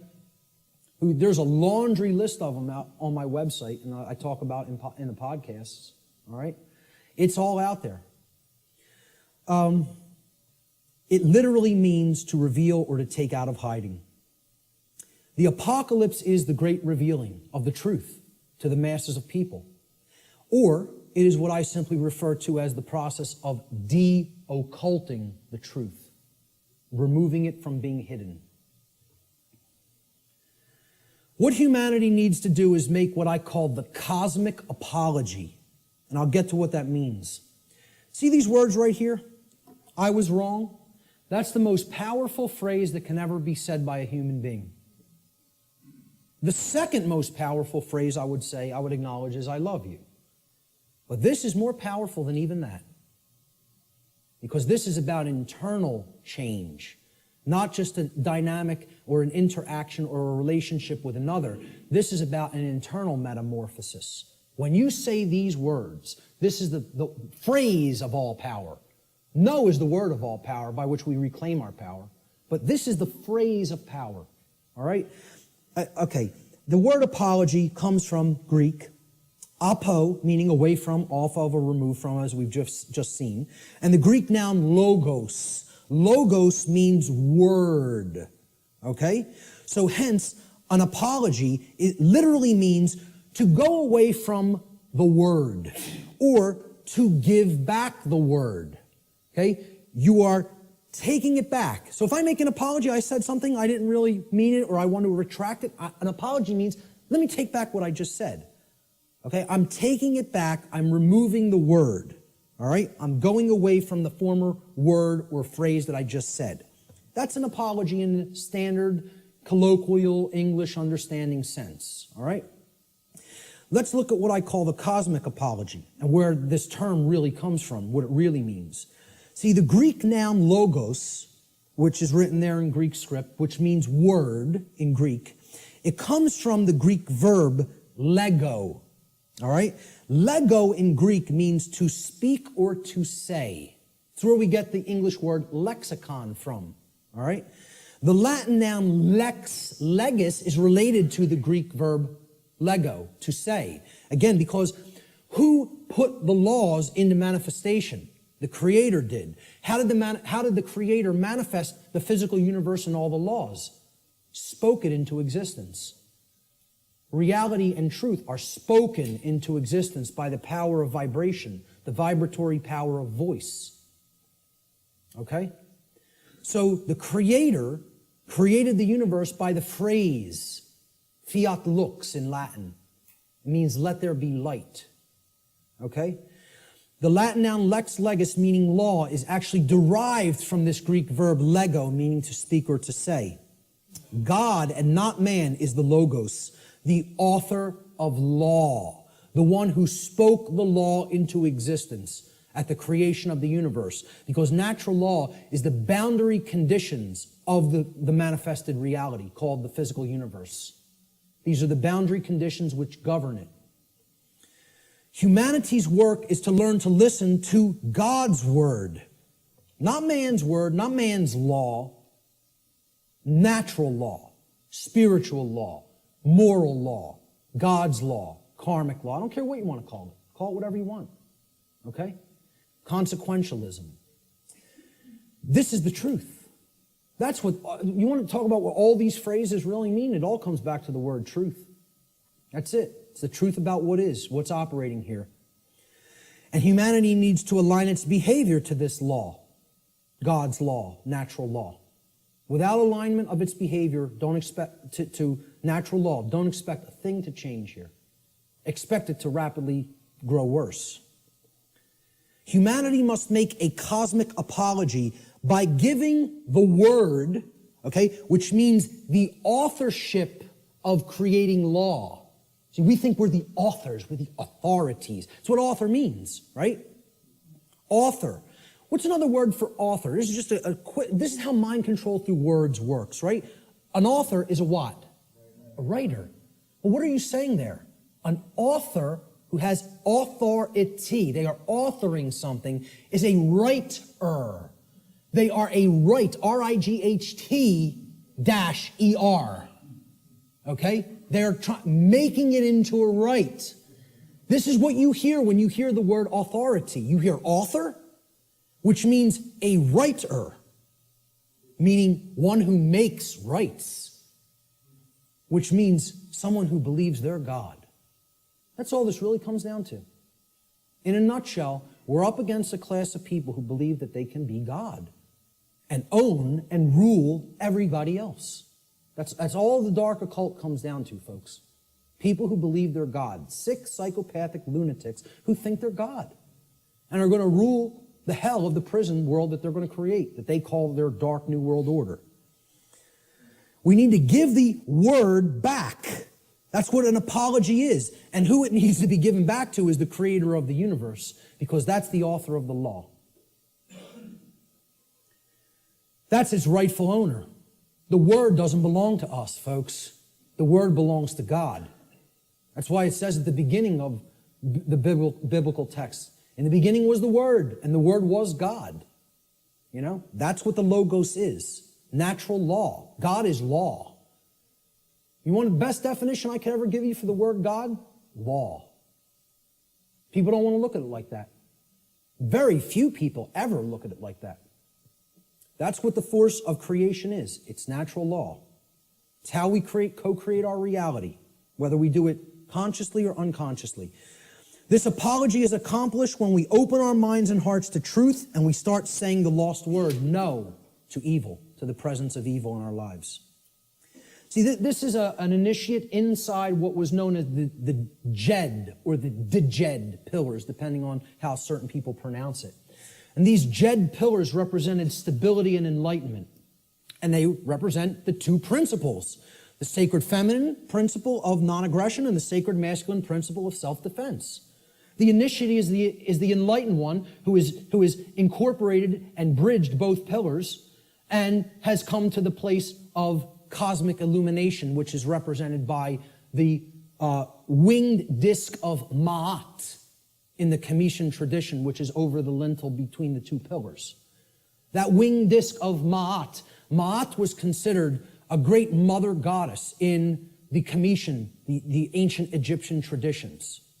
Okay? She was the force. She was a personified deity. You know, the ancient Comitians didn't actually worship a physical woman. It's not what this was. It was the personification of truth and justice and order and natural law that was encapsulated as the sacred feminine essence. And she was above all the other deities in the pantheon of Egyptian deities, of Comitian deities. Ma'at, there was no god or goddess higher. And how they looked at alignment with Ma'at is if you wanted to have order and you wanted to avoid chaos, you learned the teachings of Ma'at, because she was the goddess of justice, and she was the goddess of righteousness. She was the goddess that brought order if you aligned yourself to her teachings, and her teachings were natural law. So that's what this is here. This is saying we need to take away the word. It's not saying remain silent and don't use your voice. It's not what it's ever been saying. This is a symbolic allegory for the apology. All right? You know what else the G in the middle of the compasses and square is? Apollo G. The sun, the light, the generative principle. Okay? We need to make the Apollo G. All right? That's what the G in the middle of the compasses and square in allegory also represents, because one of the big deities, the Greek deities that is often kind of exemplified in the Freemasonic tradition is Apollo. He was a sun god, and he was a corollary to Horus in the Egyptian tradition, and Jesus in the Christian tradition, and Mithra in the Persian tradition, and many other sun gods that represented truth and light. All right? So that's the middle way, the middle pillar. That's what the initiate represents. I started this presentation with the slide before we begin. Now we have begun. And it's up to you to take it further. What you'll do with this knowledge is entirely up to you. See, this is a painting by Alex Gray that shows the worldview schism. Are we going to stay embedded in the left brain and in other forms of imbalance, and we're going to create the negative worldview, right? Or are we going to live in harmony with natural law, which can create this path when we incorporate the creative and nurturing and sacred feminine aspect of our beings? Natural law, living in harmony with it, can only lead to these conditions: freedom, peace, prosperity, the continuation of our species, our actual physical survival, and our evolutionary progress in consciousness. That's what living in harmony with natural law leads to. Conversely, living in opposition to natural law will get us this side of the world tree. It'll bring this world, this hellish world of chaos and destruction. Because living in opposition to natural law can only lead to these states: control, enslavement, war, chaos, evolutionary stagnation, and ultimately the extinction of our species. Which will we choose? That's still up in the air. I can't tell you that. Only each individual can make that decision for themselves, and then that will play out in the aggregate, in the mass consciousness, the numbers. Thomas Jefferson said, "A free people claim their rights as derived from the laws of nature." And this was also embedded in the Declaration of Independence. The laws of nature and of nature's God, and not as the gift of their magistrates. John Locke said, "The natural liberty of man is to be free from any superior power on earth, and not to be under the will or legislative authority of man, but only to have the law of nature for his rule." Former Grand Master of the Order of the Rose Cross, the Rosicrucian tradition, Francis Bacon, said, "Nature, to be commanded, must first be obeyed." If we want the forces of the cosmos on our side, we have to learn and adhere to the principles of natural law. If we do not align our behavior to that, nature will not stand with us. It will continuously stand against us, and it will itself create more strife and suffering in our lives. And we certainly won't command it. We won't command its forces with things like free energy used for any positive purpose. It'll only be used for destructive purposes. The psychologist Alfred Adler said, "There is a law that man should love his neighbor as himself." And he's referring, of course, here to the Golden Rule. "In a few hundred years, it should be as natural to mankind as breathing or the upright gait. But if he does not learn it, he must perish." And you know, folks, I would really hope this is going to take less than a few hundred years. But based on where we're at, I'm not so sure. You know? I think we could do it a lot faster than that if we accept the key that's been shown here today, that, as I said before, has the power to unlock all the locks on all the doors to all the cages. And that's what the knowledge of natural law comprises. Will we make the choice to climb the ladder of consciousness through an act of our own free will, choice, and effort? It's not a simple climb. I mean, it's a difficult climb. It's not overly complicated to learn these concepts, to learn these truths. It involves abandoning many things that we've already been conditioned with that don't serve who we are, okay? But I'm not telling you it's going to be easy, all right? It involves a lot of deep introspective work. But if we do it, we can step out of the prison that we've imposed upon ourselves by balancing the sacred feminine and masculine forces within each one of us. And by recognizing our own inherent sovereignty, and that there is no legitimacy and never has been any legitimacy to slavery and control and the external rulership of human beings as subjects. Okay? That recognition of sovereignty has to go hand in hand with our knowledge of natural law. It's a totally integrated component of it. This was the title slide. This card, this tarot card, was on the title slide. When you understand, and I've talked about this in some of my work online, when you understand the deep connection to the tarot tradition and other mystery tradition teachings, specifically its very deep interwoven relationship to the Kabbalistic tradition of the Middle Eastern mystery traditions, all right? You understand that this card right here actually represents the will of creation and what creation itself, what the mind of the universe itself ultimately wants to manifest in physical reality. Not in some other worldly dream world or fantasy realm or spiritual reality that is to come or not come. Right here in the physical domain, which is not separate and distinct from the spiritual domain. They are one and the same. This card is known as the Justice card. Okay? And it's based on the Latin word jus, which means right or law. Okay? That's where we get the English word justice. This card represents balance between the pillars, as you see on the right side of the king, holding the sword of truth in hand, and the scales of truth and justice have been perfectly balanced and are in the other hand. And it represents sovereignty. And it represents alignment with natural law. And most of all, it represents alignment with truth and the manifestation of order. That can only happen when we align our behaviors to the principles of natural law. Only then will we see the manifestation that the universe is itself wishing for us and trying to help us create, which is justice and order. If we let go of the things that are holding us back and break our mental chains of bondage, we can create a world that is based in actual, real freedom. It is possible.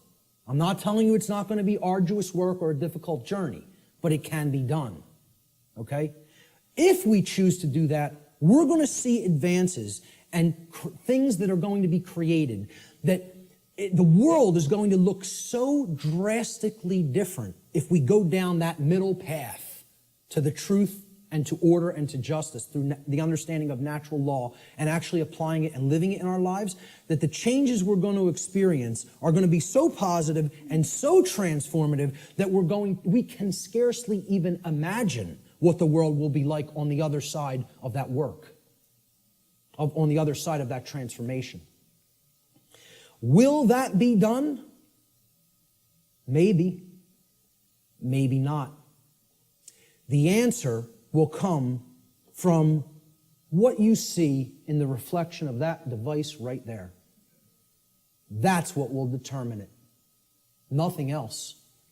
It's up to each individual. Ladies and gentlemen, thank you so much for your kind attention today.